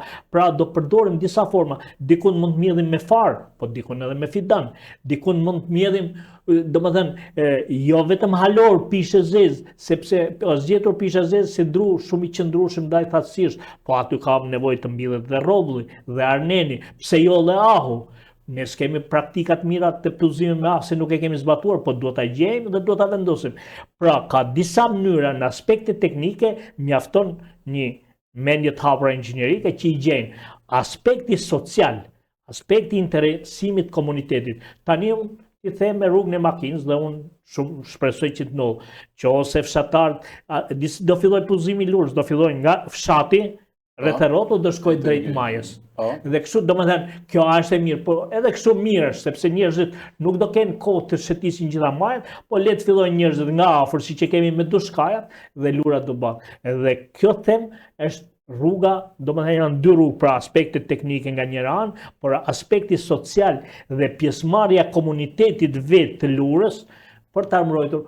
Kanë një shembull, unë sa bisedoj me Lurian, ju shkruaj edhe në rrjetet sociale, ju them, Dilni ma ta ndrini dhe shikoni Kalan e Dodës. Kalaja Dodës nuk ka një status parkut kombëtar, por çfarë ka në Kala Dodës? Në Kala Dodës që nga vitin 90 janë vendosur gjithë ato ligjet e tyre vendore dhe ata nuk të lanë ta presh një dru dhe në Kala Dodës sot nuk ke asnjë pjesë të prerë. Pra, kaloni drinin ju matan, Lurian të majnë edhe vetën goxhat të zgjuar. Dhe shikoni mënyrën modelin, çfarë ndodhi atje? Atje njerëzit u mlodhën dhe thanë, shteti me ne s'ka punë më, shteti nuk mund vinë sillin firma private që të bëjnë këtu, nuk mund të organizojnë ankanda as kur gjë sepse kategorikisht dhe ata nuk lanë. Dhe ne në një projekt të sajtit e kemi promovuar ai shumë këtë Kalan e Dodës me këto rregullat me këto, sepse ai ishte për të promovuar dhe në gjithë Shqipërinë. Sot në Kalan e Dodës ti po të shikosh, pyll Mështekne, pyll Dushkut, i ke cungishte, ke trungishte Dushkut, ngjitesh me pyllëzime të ruajtura. Pra, ne nuk është se do shpikim në gjë të re, mjafton të shpërndajmë një përvojë të mirë, mjafton të thrasim mendjes dhe të themi, në Lurë do zhvillojmë turizëm, po, do ketë turizëm pa pyje dhe grumuj pyjore, jo. Urdhëroni, ndaluni, gjithë se cilin qose ai do bëj një bujtin, punën e parë që do bëj, vjet dhe par vjet kanë funksionuar, është një çift që vajza është shqiptare, bile koncidojnë nga Puka, dhe një inxhinier austriak. Dhe thoshte pemë për Lurën. Ata shkuan në Lurë, ngritën fidanishtën, i prodhonin të një fshatar, punësuan 3-4 veta dhe i mollin gjithë fidanë dhe ishte gjë shumë interesant. Arritën më mirë deri në 50-60 hektar. Nuk është halli shumë për sipërfaqen që mollën, ose nuk është merita, por merita tyre ishte që krijuan modelin dhe thanë, kështu mund të punësohet Lura, duke prodhuar fidanat në Lurë, duke punësuar punëtorët nga Lura dhe është e vetmja mënyrë, sipas mendjes. Po, kur po mendoja një nga faktorët dhe më shkonte prap shtysha në retro, në histori, shtysha me shënimet me difrashët. Që në atë kohë, 1930 sa, isha kështu, dhe thot një nga rreziqet, për shembull Shqipëria është edhe dhia në përmendje. Dhe thot, kullotja ka qenë problem i madh. 3 milion dhij kishte Shqipëria, edhe kështu ne do të fillojmë reduktimin. Kemi pasur studime për këtë. Sot ka një gjë, se un kam qenë Munell, që në Munell imagjinoj se sa bakti ka pas, s'kisha asnjë kokorrlli më. Pare, a kupton ti? Kështu që thash, okay, po vjen pak në rigjenerimi, duket se nganjëherë vendosen to raporte edhe pse janë pak kontroverse, por duket kështu.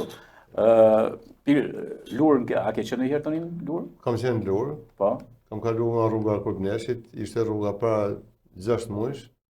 Rruga po riparohej me fjalë, asfalti nuk ishte dhe aty shkova, vizitova gjitha dhe miq. Me njofën me të paren, nga që kisha marrëdhënie punë me ta, dhe me thanë drejtën, atje të liçenet nuk dola, se ishte larg, dhe një forestat speciale, dhe është për të ardhur keq. Ato pyje kanë pas me 100, 200 vjeç, 300 vjeçare dhe është vështirë të arrehin të riparohen. Në qoftë se nuk të bëhet, ajo siç tha, që të mbjedhen fidanishta të vogla aty, me njerëz të vehen tamam osullet siç i ka vënë populli dikur, që mos t'i presin, mos t'i dëmtojnë, t'i riparojnë, t'i mirëmarrën dhe mund të rriten pyet se veni është toka është ajo tokë që i prodhoi dikur para 90-s me lartësi 1030 metra do i prodhoi edhe tash. E njëjta tokë, është i njëjti brom, i njëjti pH, të gjitha analizat e tokës dalin që rritet edhe pyll. Edhe i gjë tjetër sepse ti ke bën një pikë turistike fantastike, unë s'kam qenë akoma, do vi në Tiranë. Është një oazë, nuk e di se sa metrator është. Është rreth 2000 metra katror. 2000 metra katror. Ke parasysh gjithçka ja ke përshtat. E kam përshtat në bazë të venit aty. Në bazë të venit, ashtu.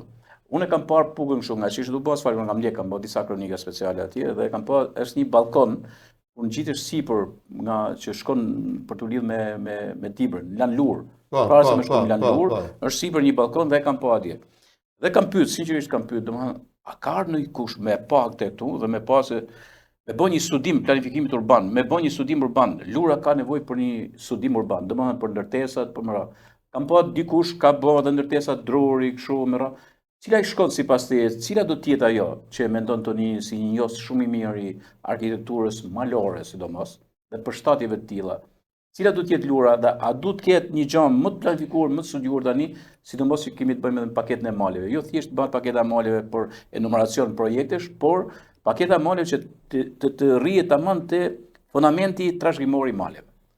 Atëherë Lura, duke pa unë kam pa investitorë dhe të rëndësishëm që kanë shku atje, si se do të doqi, ka rregullu një kish, ka rregullu kujtimin e vetë, është prapë një gjaku i doqit edhe aty, i ka lezet po të shkosh aty, unë kam qenë e kam vizitu, dhe aty mund të banë mjaft bujtina të vogla personale për 2-3 veta, të gërsheton gur me dronin bashkë, të jenë alpine, kënë mundësi të mirë mahen, jepen edhe me qëra, se njerëzit do lvizin me rrugën, me asfaltimin e saj, aty mund të ketë 200-300 vizitorë në ditë, që ta gjithë do të kërkojnë ushqimit e zonë, do të flenë aty, të marrin ajrin e pastër, të oksigenohen tamam si që ka hije, dhe jo në për smokun e Tiranës apo të rrethejnave të afriqenës, dhe besoj këtë do jetë, paketa malet aty do të ketë një influencer zakonshme nëse do bëhet reale. Po të bëhet reale dhe mos ketë barriera jo toka ime, toka ati, po të alon të gërshetojnë edhe zotin e tokës edhe me investitorin, se të dy bashkë do bëjnë një mrekulli dhe Lura është një vend atraksion mjaft i mirë për gjithë Shqipërinë. Okej, ju falenderoj. Kjo është pjesa e parë, kam lënë një minutazh për pjesën e dytë ku do flasim faktikisht atje unë e kam menduar sepse do ta diskutoj një herë në emision edhe do shkojmë pastaj te krahina e Toninit. Për Lurën apo po mund ta mund të them diçka. Për Lurën mendoj dhe sigurisht që unë jam në ekspert të kësaj, por mendoj më së pari ata herë duhet gjejnë fotografitë tyre dhe shikojnë çfarë pamje kullash kanë pas. Bravo. Ashtu, dhe pamja jashtme duhet jetë në këtë sens. Pra, Limpret mori një kull 400 vjeçare aty Limpret. Ashtu, merren ato pamje kullash. E dyta që lidhet mas kësaj, t'ju risjedhen dhe të gatojnë ato ushqime që kanë gatuar dikon.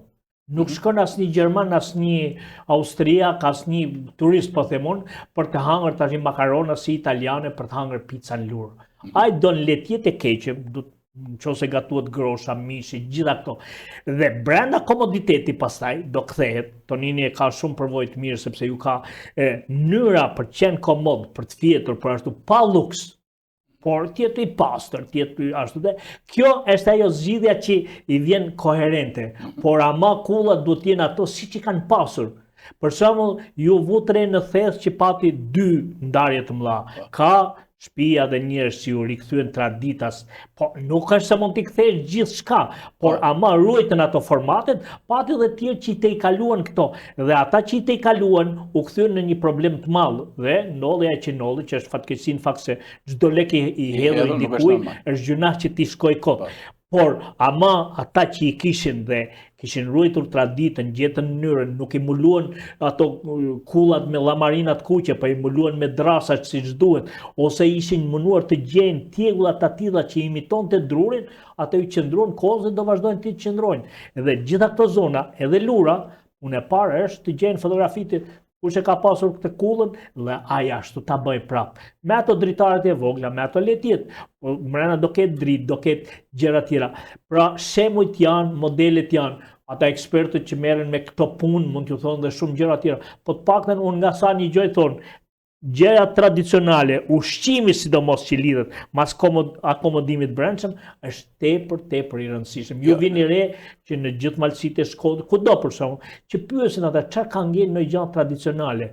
Ne nëse mund të them një gjë për shembull, është ajo maza që bëhet me misër, me miell misri, me të lyen, që një huaj ka thënë si ka mundësi që buka të hahet me bukë, por çfarë nën kupton ajo don një art për t'u gatuar dhe për t'u bërë aq. Ne kam parë që e bën përparimin, më duket në përparimin lart ata. Men përparimin disa edhe për shembull edhe Lura ato kanë traditat e tyre. Nuk është halli, ndoshta nuk kanë një gamë shumë të madhe, por atë që e kanë duhet ta rikthejnë. Dhe pastaj, si thon, 2 lek njerëz do fillojnë investojnë, jo vetëm të shtëpia, do fillojnë pastaj gjelbroj mjedisin, do bëj aty.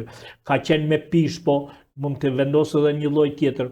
Unë më duket komunikova me disa kolegë të mi nga Instituti i Pyje i Kosovës dhe i thash, nëse unë do ju gjej njerëz që do jenë të interesuar për të mjedhur fidana në Lurë, sepse janë disa fidana arneni, robulli, janë disa fidana që ne nuk i kultivojmë fidanishtë, si e keni? Ne tha, gjithë fidanat do t'i kesh falë, tha, po dhe ne jemi shtetë si puna juaj, do vini ti merrni me makinën tuaj dhe letrat në Erdogan do i bërin ju, tha, domethënë nëse keni probleme.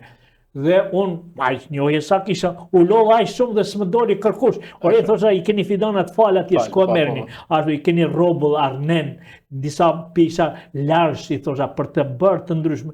Nuk gjeta njëri, unë se e kisha në i detyrë, kjo thjesht ishte një pasion që unë desha dhe i thash, vend ka atje për mirë. E para i herë duhet të shkojë për t'i marrë, pastaj t'ishin njerëzit për t'i mbjell, pastaj ajo që vinte më e rëndësishme kush do t'i ruante. Po pra, kërkush se more përsipër. Nuk mund t'i presish nga drejtori që janë rudimente, dhe nga drejtori parazite.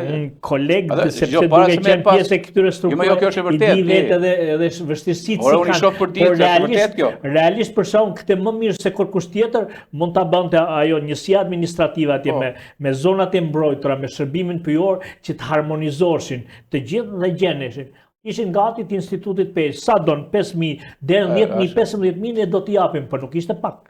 Okej, atëherë ju që jeni atje na ndiqni edhe para, po them na. Edhe vetë, shiko, titullar duhet mendoj unë që duhet i vënë lëvizje, njerëz cilët kanë menjë të hapur dhe e kanë ndërmend që të punojnë për komunitetet, edhe në këtë rast. Flasim për pyjet. Okej,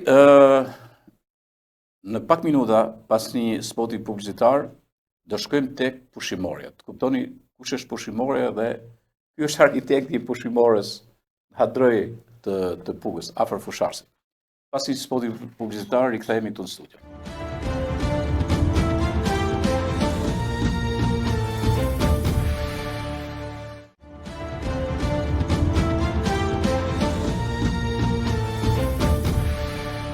Nuk është rastësi që këto pamje paraqitem në këtë reportazh sot.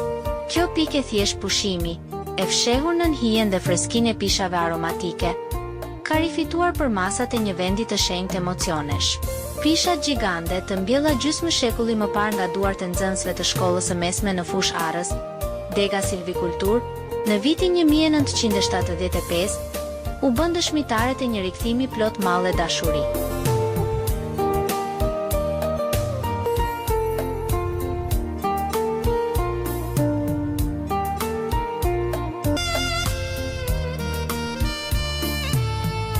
Më 20 qershor 2025, një festim i rrallë unik në Shqipëri. 50 vjetori i maturës.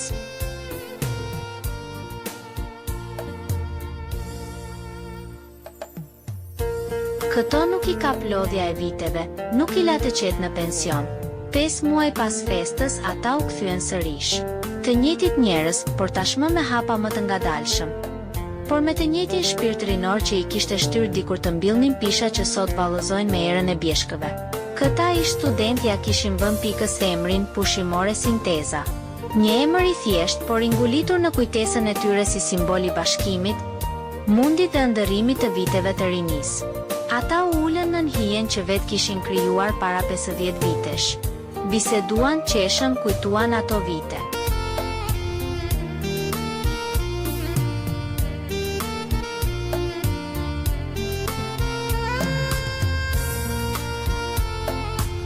Ndonë se e vizituar çdo ditë nga 10 udhëtar, pushimorja Sinteza nuk ka as kamarier, as banak pagesash, as kafe, as birari. Ajo nuk ofron asgjë komerciale, e megjithatë ofron gjithçka që duhet.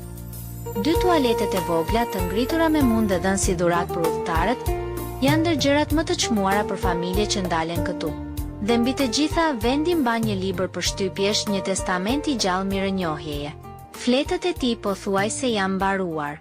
Udhëtar vendase të huaj kanë shkruar aty falënderime, kujtime, vlerësime të papritura, si një kor i madh respekti për ata që mendësuan stolat, tavolinat, hijen dhe qetësinë.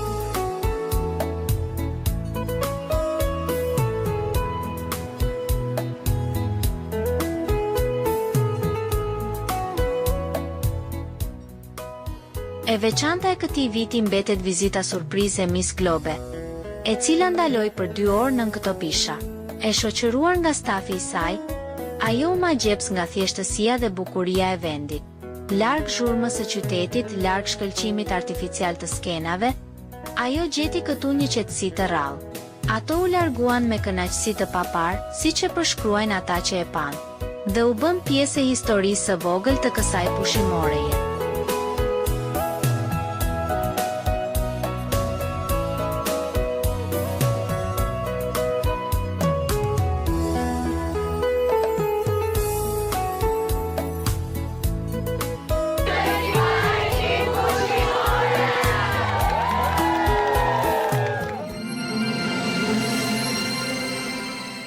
Asaj kronike shumë bukur dhe pamje fantastike, domethënë, që besoj se cili ka shkruar dhe është një oazë e jashtëzakonshëm. Tonin, domethënë, nuk e di si u lindi kjo, domethënë, si u lindi, si matur, se faktikisht shkosh të krijosh një gjë të tillë, të munguar, nuk është bën, deri tani është hera e parë në Shqipëri që bën diçka e tillë. Ishte emocion shokësh, nganjëherë mblidhim me këto maturat, ne dhe i bëjmë thjesht nëpër kafe në një tjetër, ju e bëhet ndryshe. Lindja e pushimores, kjo është një emër mjaft i studiuar dhe i marrë me venim shokës edhe me kolegë. Pushimora një fjalë shqipe. Taman shqipe, dhe me thonë ku një vend ku do poshosh. Atëherë, aksesit tjera do vinë ma vonë.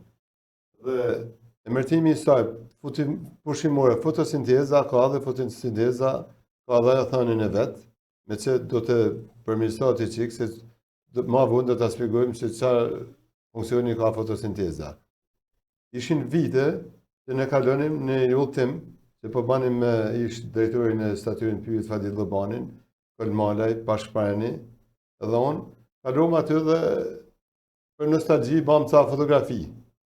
Dhe ato më ngulitën në kokë, i hodhëm në rrjetet sociale, folëm... U ndalut aty, ku kishim mbjell ju, ku kishim mbjell, fishat e para. Fishat e para, veni ishte, dhe më thonë, ashtu si që janë të vendit, i pa krasitur, i pa nivelluar, i pa rregulluar me fjalë, vend ku pa ka shumë njerëzit në lënin vetëm ose i zinte makina, ose për nëjë nevojë personale për kalamajt. Kaq ishte vendi, aty gjithmonë shihje makinat ndalura. Për qefin e drejtorit, ne ikem edhe në qafmalit, ku ka qenë mirë dhe atje një pyll i madh me pisha. Shkuam edhe në të që pa me atje pyllin eksperimental, ku ai tash ishte i prishur me një fjalë. Ikem edhe të ujtë lejthiz, a bami gjira ditore mjaft mirë, hangëm një darë në kryezi, ku unë, si arkitekti asaj udhëtimi, më lodha dhe një 10-15 veta dhe bam një darë në kryezi aty në shatin tim. Ma vonë, në Fusharës, u ba një mbledhja e brezave. Edhe duke të atë në aftuan ne, edhe mu me pyeten ata, si do ta bëjmë nga që nuk ishte organizime, jo të sofa po këna aktivitetin ndryshim, pyeten, u dhash disa menime, organizatorët se si do bëjmë aja. Edhe unë me këtë as, njoftova gjithë shokët e klasë, njoftova, thash do ikim atje, do bëjmë të mblidhen brezat në Fusharës, ishte një fest mjaft e madhe me mbi 1000 veta, dhe duke kalu aty, e bam fotografi të gjithë shokë të këpyll, me që e kishim mjëllë vetë. Me rastin e 50 vjetorit, të maturës parë si përkutur, ne vendosim të bajmë me 20 qershor. Ishte dita ma afërt, të me thonë që shkollat kanë marrua të nga 25 qershori, dhe unë njoftuam gjithë shokë. Aty në një mes jashtëzakonshme na dha dhe shkolla e Fusharësit, ku na përgatitit gjithë ambientet e saj për të bërë një fest, për të marrë ca shënime, për të takuar shokët. Kishin përgatitur edhe një ansambël artistik të qenies kulturore të Fusharësit. Dhe u mlodhem në mes, morëm me që specialistët e Pyet kishin promovuar librin e tyre, dhe ne kishim marrë pjesë në Fusharës, menduam që t'i thrasim gjithë, për Malen, për Firzen, prangen, dhe u krijohet një atmosferë jashtëzakonshme. Me që bam inaugurimin fillim në ora 9 deri në 10 të pushimorja, dhe u gëzum, pim nga një kafe, aty me raki, ikem të shkolla dhe bam promovimin e 50 vjetorit me 20 qershor. Edhe aty një atmosferë jashtëzakonshme, ma vonë përgatitëm një darkë, po të pushimorja, me stola, me tovalina, me gjitha, dhe besoj nuk do ta falënderoj atë, unë do të falënderoj pjesëmarrësit e saj, po atmosfera ishte jashtëzakonshme. Për këtë, mund të japin menime të tjera, me këngë, me valle, me batuta, me histori të vjetra dhe shkoi mjaft mirë. Duke parë që njerëzit kalonin aty dhe pushimora filloi u bë një simbol ishte me shumë pak elementa, me simbol. Një ditë duke kaluar aty, ne kishim vendosur një tavolinë me fotografi të ndryshme, e bam me beton mjaft e mirë, rezistente, edhe kërkonin jo na ashtu të tavolinë të tjera, na bën edhe këta, duhet edhe ujë, filluan kërkesat, më thonë duke dhënë menime të tjera. Deri ke tualetet. Deri te tualetet ekologjike, se për herë parë kam pa tualete ekologjike. Ekologjike. Dhe vendosëm shtuam edhe ca tavolinë të tjera, çuam edhe ujë të pishëm, bam edhe 2 tualete natyrore që nuk është emërtimi rrallë në Shqipëri, me fjalë. Kjo është një nevojë domosdoshme për atë ambient. Shumë e bukur. Duke ecur situata, unë duke pas një misi me Petra Bozën, i tham do vinë minësit në pukë, më kërkon njëm ata për ku do rejnë, ku do flejnë, ku do hanë darka, si që kishin ata, i thash, a mund t'i kalujmë ashtë bani një ambient? A i thotë, po atjetër, thotë, ne në misë vjetër dhe rriti i proni. Këtë moment, unë banë aftesë dhe ty. Dhe atmosferën më të madhe, ja dha Gjergj Marku pushim në rrjetet sociale, ishe i pari që u banë një promovim i jashtëzakonshëm. Mu mbeti menja është intervista me Samantën. Samantën që u kujtohet se është amerikane dhe i thash, bëjmë një fotografi, i thash se du ta bëj mirë me Trumpa, dëgjove Gjon? Kam dëgjuar vajzën herë. Jam çu thot, domethënë ishte gjë dhe nga Ulqini. Po nga Ulqini, është. Me bab Shkodran. Bravo. Edhe ishte gjë, sinqerisht unë i kam pa të gjitha ato, domethënë nuk ishte gjë më të bukur, domethënë që ti mund t'i paraqitësh, domethënë aty ishte fytyra e Shqipërisë, Gjon. Fytyra e Shqipërisë bukur. Si duhet të jetë. Pra si duhet të jetë. Po për kaq një oazë, mjafton njeriu krijon një oazë, secili nga ajo. Ishte ishte jashtëzakonshme. Dhe ato ndonë mjaft kënaqura për një vend, megjithëse dita është e ftohtë, me zjarrim që nezë, me një qerasje të vogël. Më thonë, ne qytem një aktivitet jashtëzakonshëm se ato do vinë një herë në jetën e tyre në Shqipëri dhe besoj si pas do shohin se shumë vonë. Absolutisht. Ishte shumë bukur. Tani unë du të futem pak në specialitet. Më bani përshtypje, Gjon, domethënë lloji i pishës së mbjell. Domethënë, shiko, Shqipëria, se ne nga i herë për shkak sistemit se anatomojmë sistemin me gjitha me paranojë të udhëheqësit, dikurshëm, edhe harrojmë kontributet që kanë dhënë njerëzit shkencërisht. Domethënë, sa vende janë mbjell me pisha. Sa vende në gjithë Shqipërinë, dhe sidomos granitë malore, në Pukë, Mirdit, në Mat e tjerë gjithandej. Dhe mu me bëni përshtypje ajo që pash aty boqet. Domethënë thash, okay, trashëgimia, kjo ishte misioni më i madh.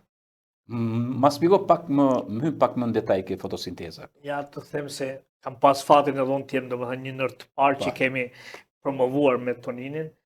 Punën e Toninit do ta vlerësoja në 2 rrafshe për këtë rast, meqense është si teknik dhe specialist pysh i pasionuar dhe me një kohë gjatë ka bërë një detyrë shumë të bukur që ka materializuar gjithë veprimtarinë e vet dhe të shokëve të vet në një vend të tillë.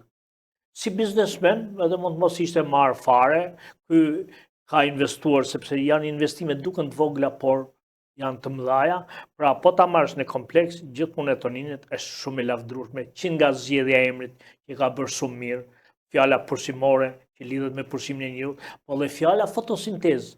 Fotosinteza është ai reakcion kimik që kryhet, që po mos ishte fotosintezës do kishte një botë gjallë sot. Dhe kjo janë të dyja shumë të gjetura dhe godasin. Tani, çfarë është ai vendi aty? Tonini e tha shumë mirë, unë s'kam qenë Pukë në atë kur e kanë mbledhur. Ai është një lloj druri që ne e quajmë bredhi gjelbër ose dunglazi, që në Shqipëri është futur në mënyrë eksperimentale. Që në kupton është sjellë nga jashtë, ne s'kemi pas një gjendje natyrore asnjë, por në përpjekjet për të futur dhe ne llojet huaja që t'jenë me prodhimtari të lartë, që t'i përshtaten klimës dhe tokës shqiptare, o sol ky dru, janë sjellë edhe lloje tjera. Po, edhe janë si edhe lloje tjera, këtu në zonat fushore kemi pasur për shembull pishën radiat, kemi pasur eukaliptit, atje në Pukë u gjet kjo, dhe në Pukë siç tha edhe Tonini ka pasur 5 sipërfaqe të tilla. As kërkush ose e harrojnë që gjithaj liçeni i Pukës, që rrotullohet ajo kurore e bukur që është e mbledhur me dunglaz. Me dunglaz? Po, nuk e di. Dunglaz ose bredhi i gjelbër ose pseudosuga ka tre emra. Pra një ka që gjelbër. Po ai quhet bredhi i gjelbër sepse nga bredhi i bardh që e kemi dru autokton shqiptar ndryshon nga halat. Kjo i ka më të buta me njerëz shumë interesante nëse ti shtypat e ka një sens. Është dhe përdoret ashtu dhe u moll një parcelë eksperimentale në dalje të qytetit Fusharësit ose që quhet një për të rruga që shkon në Lumbardh. U moll një qafë mali dhe një është mbjell sipër kampi qafbarit në qafbarit.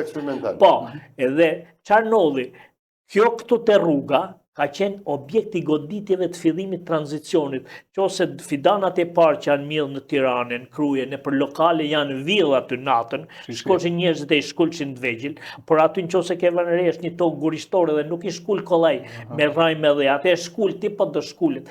Por ajo i mbijetoi sepse e ishte rritur në atë lartësi dhe atyre drurve të mëdhenj nuk doli shqyr zoti, domethënë kishte aq mendjes që nuk i vuri kush në spat, në zjarr dhe u rritën. Po të shikosh ato filizat e vogël në fillim i kanë marrë domethënë në një farë mënyre. Edhe në Puk jetoi, edhe në Qafmali jetoi, nuk jetoi vetëm ai në Qafbari, ishte larg ai duke qenë larg qytetit dhe duke ashtu ishte rritur mirë, e kanë marrë njerëzit dhe për fat keq e kanë përdorur për dru për skela. Përdorën për skela dhe kanë pemë për vitin e ri. Edhe pemë për vitin e ri që ishin ato vitet e mbrapsht nga 92 deri në 2000 dhe ajo zhduk fare. Duke mos met asnjë dru faror. Tani për të ardhur të rëndësia që ka, Tonini me atë intuitin e tij dhe të shokëve të tij, thanë tani ky grumull është i veçantë, ka dhe pamje të veçantë, po ka dhe arsye që është afër rrugës. Edhe i kanë studiuar gjithë kushtet dhe vetëm një ditë bukur kur na ftuan ne dhe thanë në ditën e maturës ne do të jemi këtu dhe do ta festojmë aty. Ishte gjë shumë interesante, shumë mallësore. Tash çfarë vlerash ka ose çfarë i ka lindur Toninit mendja me aty? I heri lindi mendja më ul në një tovolinë. Pastaj lindi mendja që njerëzit edhe mund të konsumojnë ndonjë gjë të vogël nga ato që sjellin me vete. Po duhet të ketë një domethënë përveç qëndrimit duhet të ketë atëherë edhe kosha për mbeturinat. Po duhet të ketë, tash duhet të ketë dhe internet. Do sa jo dhe interneti, Tonini i kanë vimësi këto, po i lën i çiksi kështu për t'i bërë sensacion që ajo të marrin vendin. Dhe çfarë ndodh? Ne nuk e themi motorikisht që pyeti ka vlera si përmjet disin e njerëzit më jetu. Konkretisht aty është një grumull pyjor ku njerëzit e ndjejnë efektin e mirëfillt të pyllit. Aty mund t'ulesh të meditosh, mund t'ulesh të kënaqesh, të shkruash. Sepse këtu mu duk mu që kishe një tabulat edhe psikologjik, edhe kështu në mënyrën se çfarë cirkufutesh ti, që nga ana meditative, etj. Çfarë përfiton? Mi thoni këto pikat që ta dinë njerëzit. E para njerë duhet kuptosh dhe këtë as kërkush nuk e ka arritur deri sot ta shpjegoj pse njerëzit kur futen në pyll shprehen atë pasthirrën. Vetë pylli me ndjesinë e tij, me kënaqësinë që të krijon në shumë element, në frymëmarrje, në vizion. Po të shikosh një masiv të gjelbër, e shkret të ndryshe se sa shikosh një diçka gri, se shikosh një diçka të kuqe. Ka shumë elemente që në pyll, edhe unë jo se jam marrë me këtë studim, po kam parë nga këto të ndryshmet. Dhe sa pyllin po e quajnë tamam dhe një doktor ose terapia, në grumuj pyjor, vlerësohet si një në terapitë e veçanta, qoftë për sëmundjet e moshkrive, për sëmundjet mendore, për stresin. Pra, që në këtë moment që ti ke zbrit nga makina dhe ke hyrë në pyll, ke një ndjesi tjetër. Po ta pyes pak Toninin, kur zbret nga makina dhe futesh aty ti ofron pushuze, pra që vinë ke pushimore, jo afron një terapi që mund ta vetë bëjnë, domethënë me minuta. Jo afron pylli, Tonini. Tonini ja ka thonë që jo i ka shkruajt. Po ta përjetojnë. Dhe çfarë të mira ka qenë në pyjet Halori. Mi thuaj. Përson sistemin imunitar, redukton inflamacionin, ul stresin dhe përmirëson gjumin, rrit përqendrimin dhe qetësinë mendore, përmirëson humorin, redukton temperaturat lokale përmes hijes dhe avullimit, bllokon zhurmat urbane dhe krijon ambient të shnetshëm. Aroma e halorëve të përmarrin varret esenciale që ndihmojnë në zërimin e rrugëve të përmarrjes. Ky pylli, ushqimorja, fotosinteza, është e barabartë si është Razma, si është Voskopoja, është biles edhe ma e mirë, se është ma e gjithuar dhe e pa për, dhe është tamam naturale. Përmirëson e shëron personat me azëm dhe kush është me alergji. Esencat e halorëve të shërben për rigjenerimin e lkurës, relaksimin dhe forcimin e muskulëve. Me fjalë këto janë të gjitha të mirat që i ka një pyll halor. Unë që shkoj aty do të bëj një ushtrim, për shembull ai udhëtari që shkon aty do të bëj një ushtrim aty. Edhe ushtim, aty parashikojmë edhe ushtrimin. Edhe ushtrimin. Do marrish frymë. Sa sekonda, sa minuta. Do marrësh frymën, duhet se ke shkruar aty. Do të thonë janë të një relaks, do marrish frymën 30 sekonda, do ta marrësh frymën, do ta nxjerrësh, do ta bësh disa herë, do të shohësh se çfarë përmirësimi do marrish nga ky çanim pyll. Shumë interesant. Dhe do të flas kush është fotosinteza. Fotosinteza si ka marrë emrin, është e vetmja, është shënrrimi i energjisë diellore në energji kimike. Dioksid karboni, ujë dhe drita e dielli prodhojnë glukozë e oksigjen që thithet nga të gjithë. Sa të futesh në një pyll, ta gjoni do bash, çfarë qetësie shpirtërore ke. Kjo është një qetësi shpirtërore që merr aty përveç anëve të tjera që kanë shërimi. I smunjeve të tjera. Po, shumë bukur. Nëse mund shtoj edhe gjë për pushimorin. Përveç gjitha këtyre afekteve, ajo ka edhe një efekt se mund të kthehet në një klasë e hapur në natyrë, ku nxënësi që nga klasa e parë, edhe në klasë parë mund t'i çosh aty, sepse nuk ka aty është mjedisje. Por sidomos kur kalojnë klasën e 5, klasën e 6, që kanë mësuar elementet biologjisë, kanë mësuar për drurët pyjor, për halor, për fletor, marrin, por edhe student fakultetit pyjeve, ajo mund të kthehet në një parcelë eksperimentale, sepse ne tashmë aty pyllit i dim datën kur është mbjellur, dim dhe një historik, një dinamik që këta e kanë ndjekur si matur, çfarë ka ndodhur, si është rralluar, po është dhe një gjë tjetër, pra ka edhe funksione të tjera në aspektin silvikulturor të edukimit njerëzve me mjedisin. Ka edhe një gjë tjetër që Tonini ka paktën parasysh. Ato boçe që ti ke parti nuk kanë qenë thjesht një dekor zbukurues që ty i mirë në dorë. Ato ishin boçe të mbledhura dhe po ti kishe parë me kujdes ato kanë pas brenda fare. Që një njeri që është i dashuruar mas saj, le ta marrë boçën, nga ajo boçë do nxirrte 10-15 fara, 20 fara, dhe do pyeste, ore, si mund t'i mjedhë këto? Ai në një qese me dhe, kretë në mënyrë modeste, të shtëpia ti, mund t'i vendoste ato, dhe ta kishte atë drurin e dunglazit, që ka arritje shumë më të shpejt, po thuaj se gjithë halor tjerë që kemi ne sot, edhe se pisha zezë, shumë më shumë se bredhi, pra krahasot ndoshta me rritin e fletorëve. Dhe të gjitha këto shërben kanë edhe atë aspektin pra silvikulturor që ky shërben. Pra, gjitha këto e plotësojnë dhe e ngrenë akoma më lart, që domethënë këto janë aspekte teknike që duhet i njekin ata njerëzit që e kanë aty, se besoj se do ketë kohë Tonini më shkojmë ju mbledh farat atyre.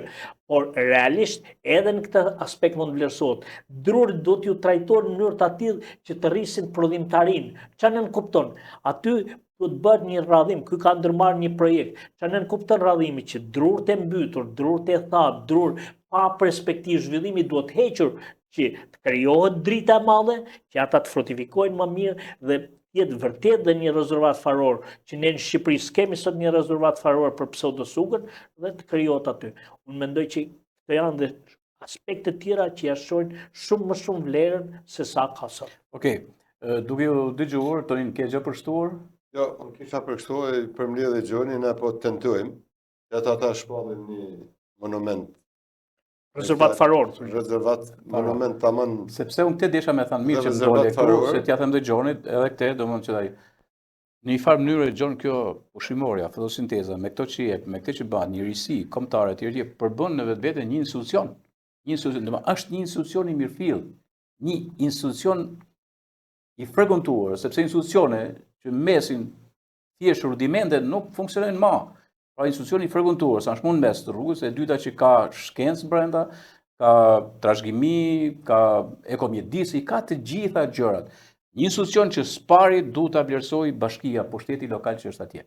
Dhe të thoje lumsin ne, që kemi njerëz të tillë, pra puka do ta thoje, te si Shmirdita për një vend tjetër, po ta thoje lumsin ne që kemi njerëz të tillë që vinë na bëjnë këto gjëra kaq të bukura.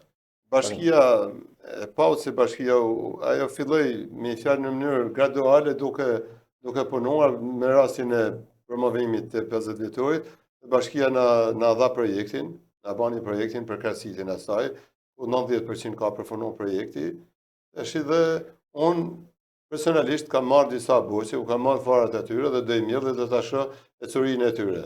Po na pretendojmë që ai të bëhet rezervat faror dhe të mrohet intensivisht dhe mund të bëhet edhe në rrethim që të jetë domethënë në vazhdimsi që të shtrihet sa më shumë për Dunglazi ka shumë rëndësi është. Jo interesant kur përmene unë kam biseduar edhe me dekanin e fakultetit të hyjeve për fat të keq ai i tregova se si ata kërkojnë me insistim pedagog që të shkojnë atje të bëjnë mësim, bëjnë edhe matje dëntermetrike, matjen e tyre si në diametër, se aty ka shku diametri deri në 50, kam gjetë një edhe 60 cm në lartësi dhe me 20 metra lartësi. Që është një rritje e jashtëzakonshme për 50 vite. Dhe të bëjnë të mësime treguese ata, kam fol gjuhën e di, e kam sigurt se mu duk pak si pa nyja jo ato. Pa nyja ato gjitha, po vetkrasiten ato. Jo, shi. Vetkrasiten vetë ato. Ato të dobtat vetkrasiten dhe mbyllen ato ndyjet. Edhe kam folur edhe me një tjetër, është bani fakultet e arkitektura peizazhit. Ata do marrin pjesë kudo tash, akoma si kanë nxjerr ata studentat e parë, dhe kam biseduar me ata që të vinë, atë bëjmë një projekt për gjithë zonën aty.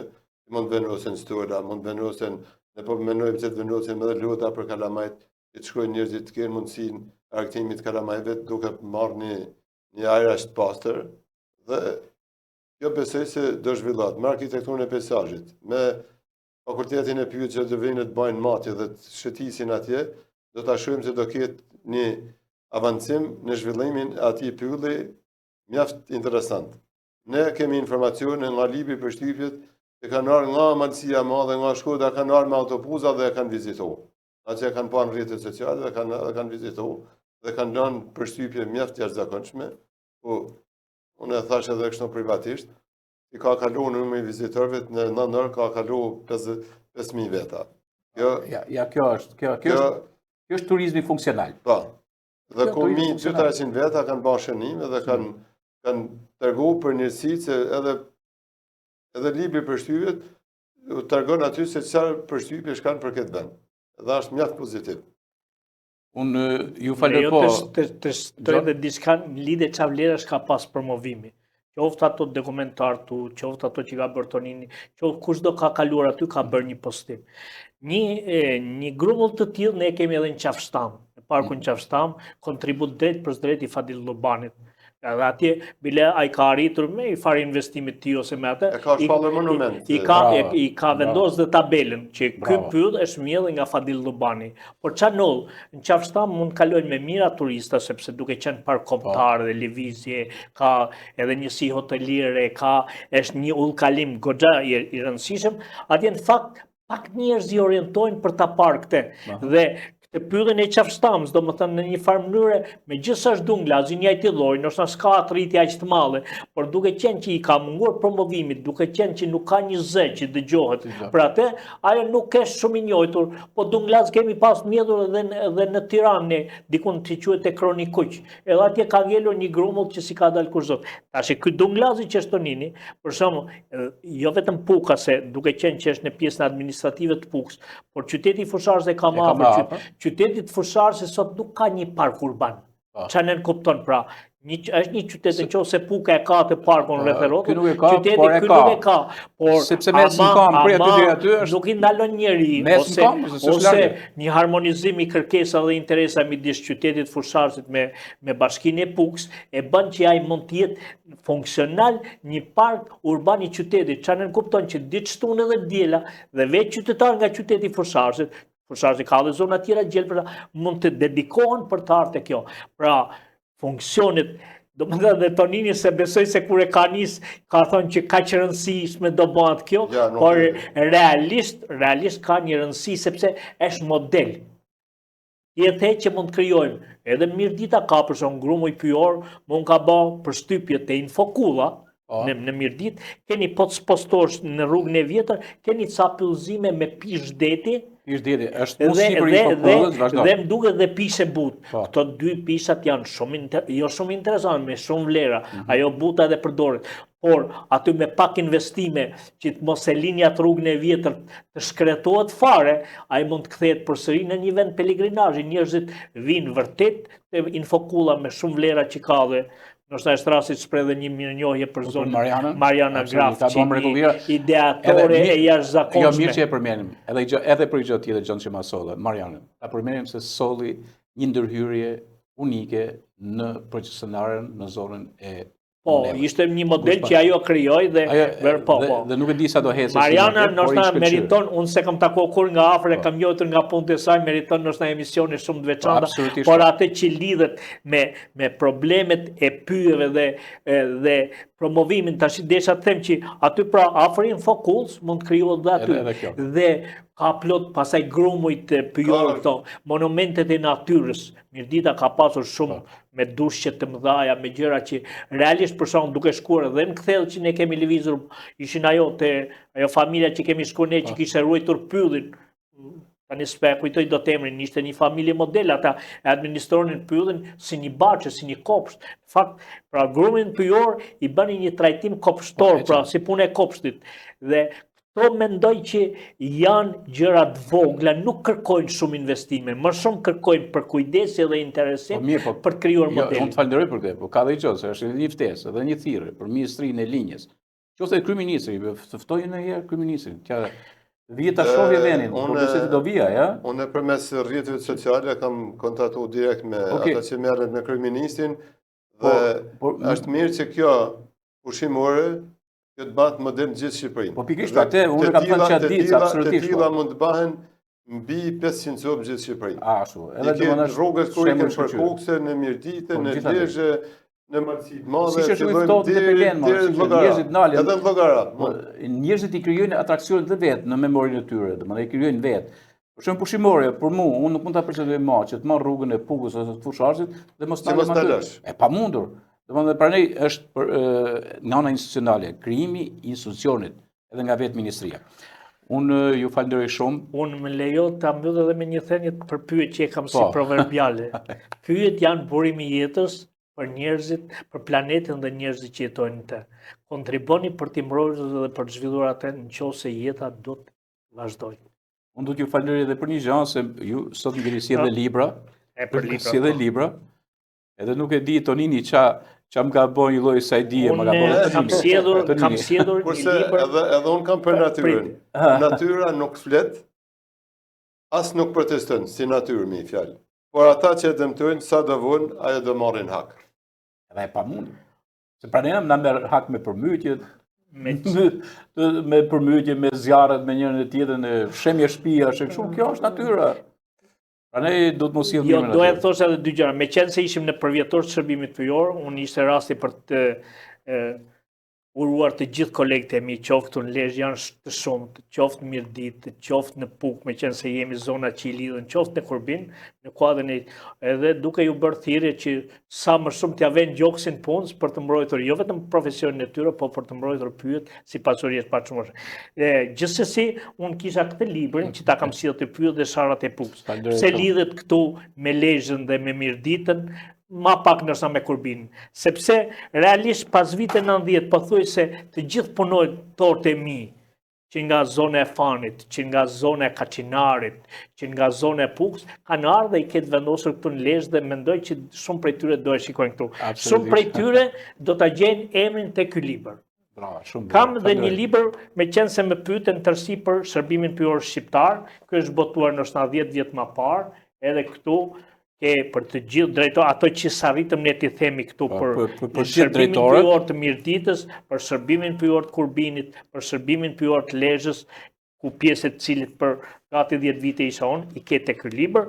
Kam dhe ky ka njerëz, ngjarje dhe data.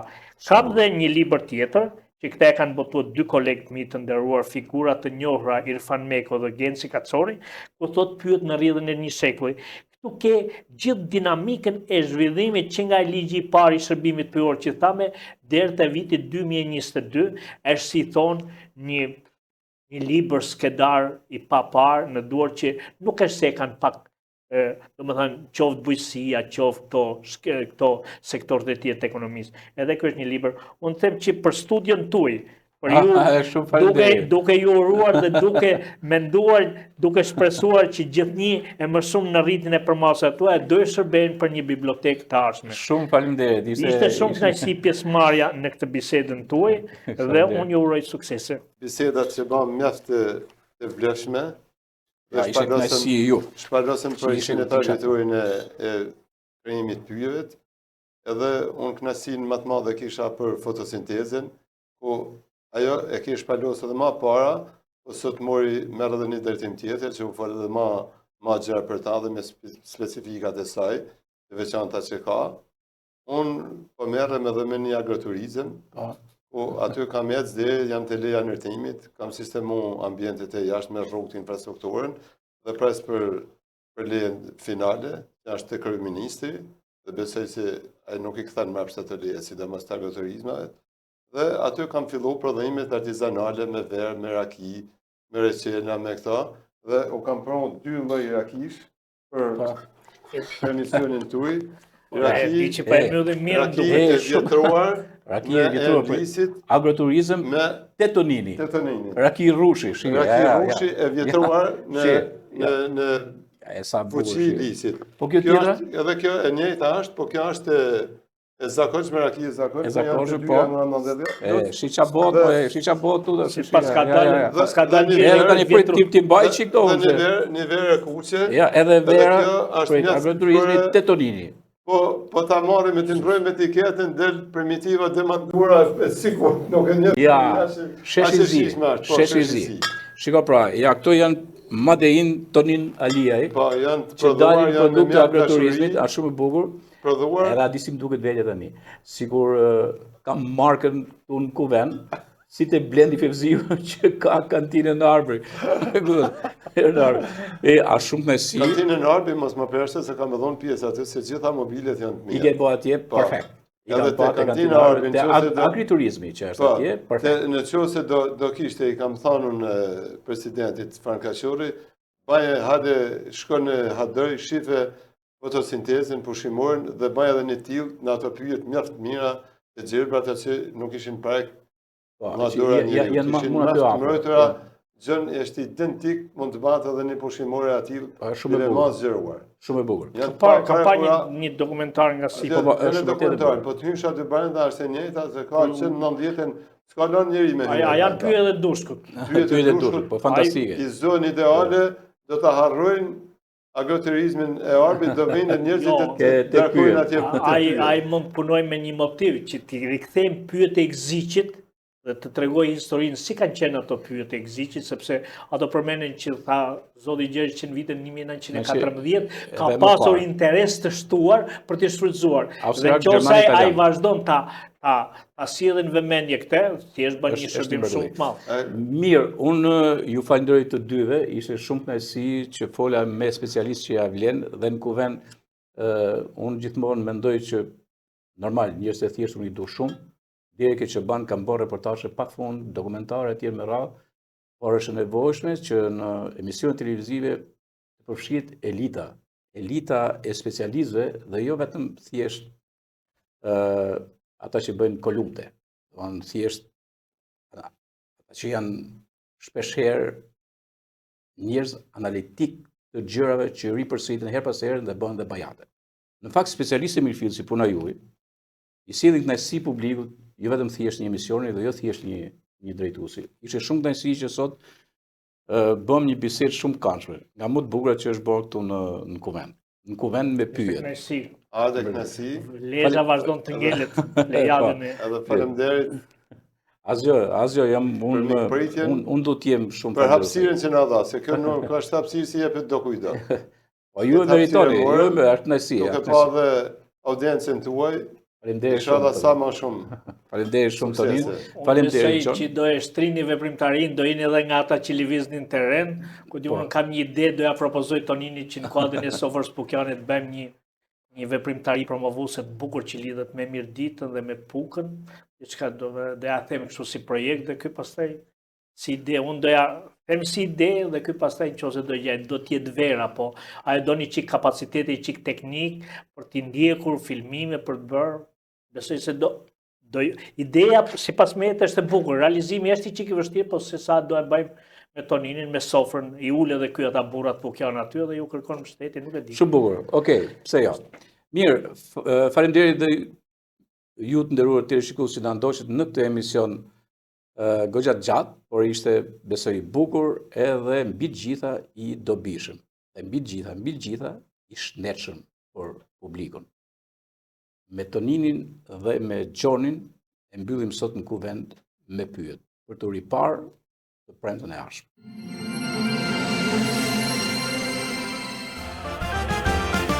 Mirë se vjen në pyllin ti, ju jap qitërsi, trurët lidhur dorë për dorë, në pranvere në dorë po. Mirë se vjen në pyllin ti, ju jap qitërsi, trurët lidhur dorë për dorë, në pranvere në dorë po. Në pyll e ndjej vetëm mbret ku jehon, e zërit më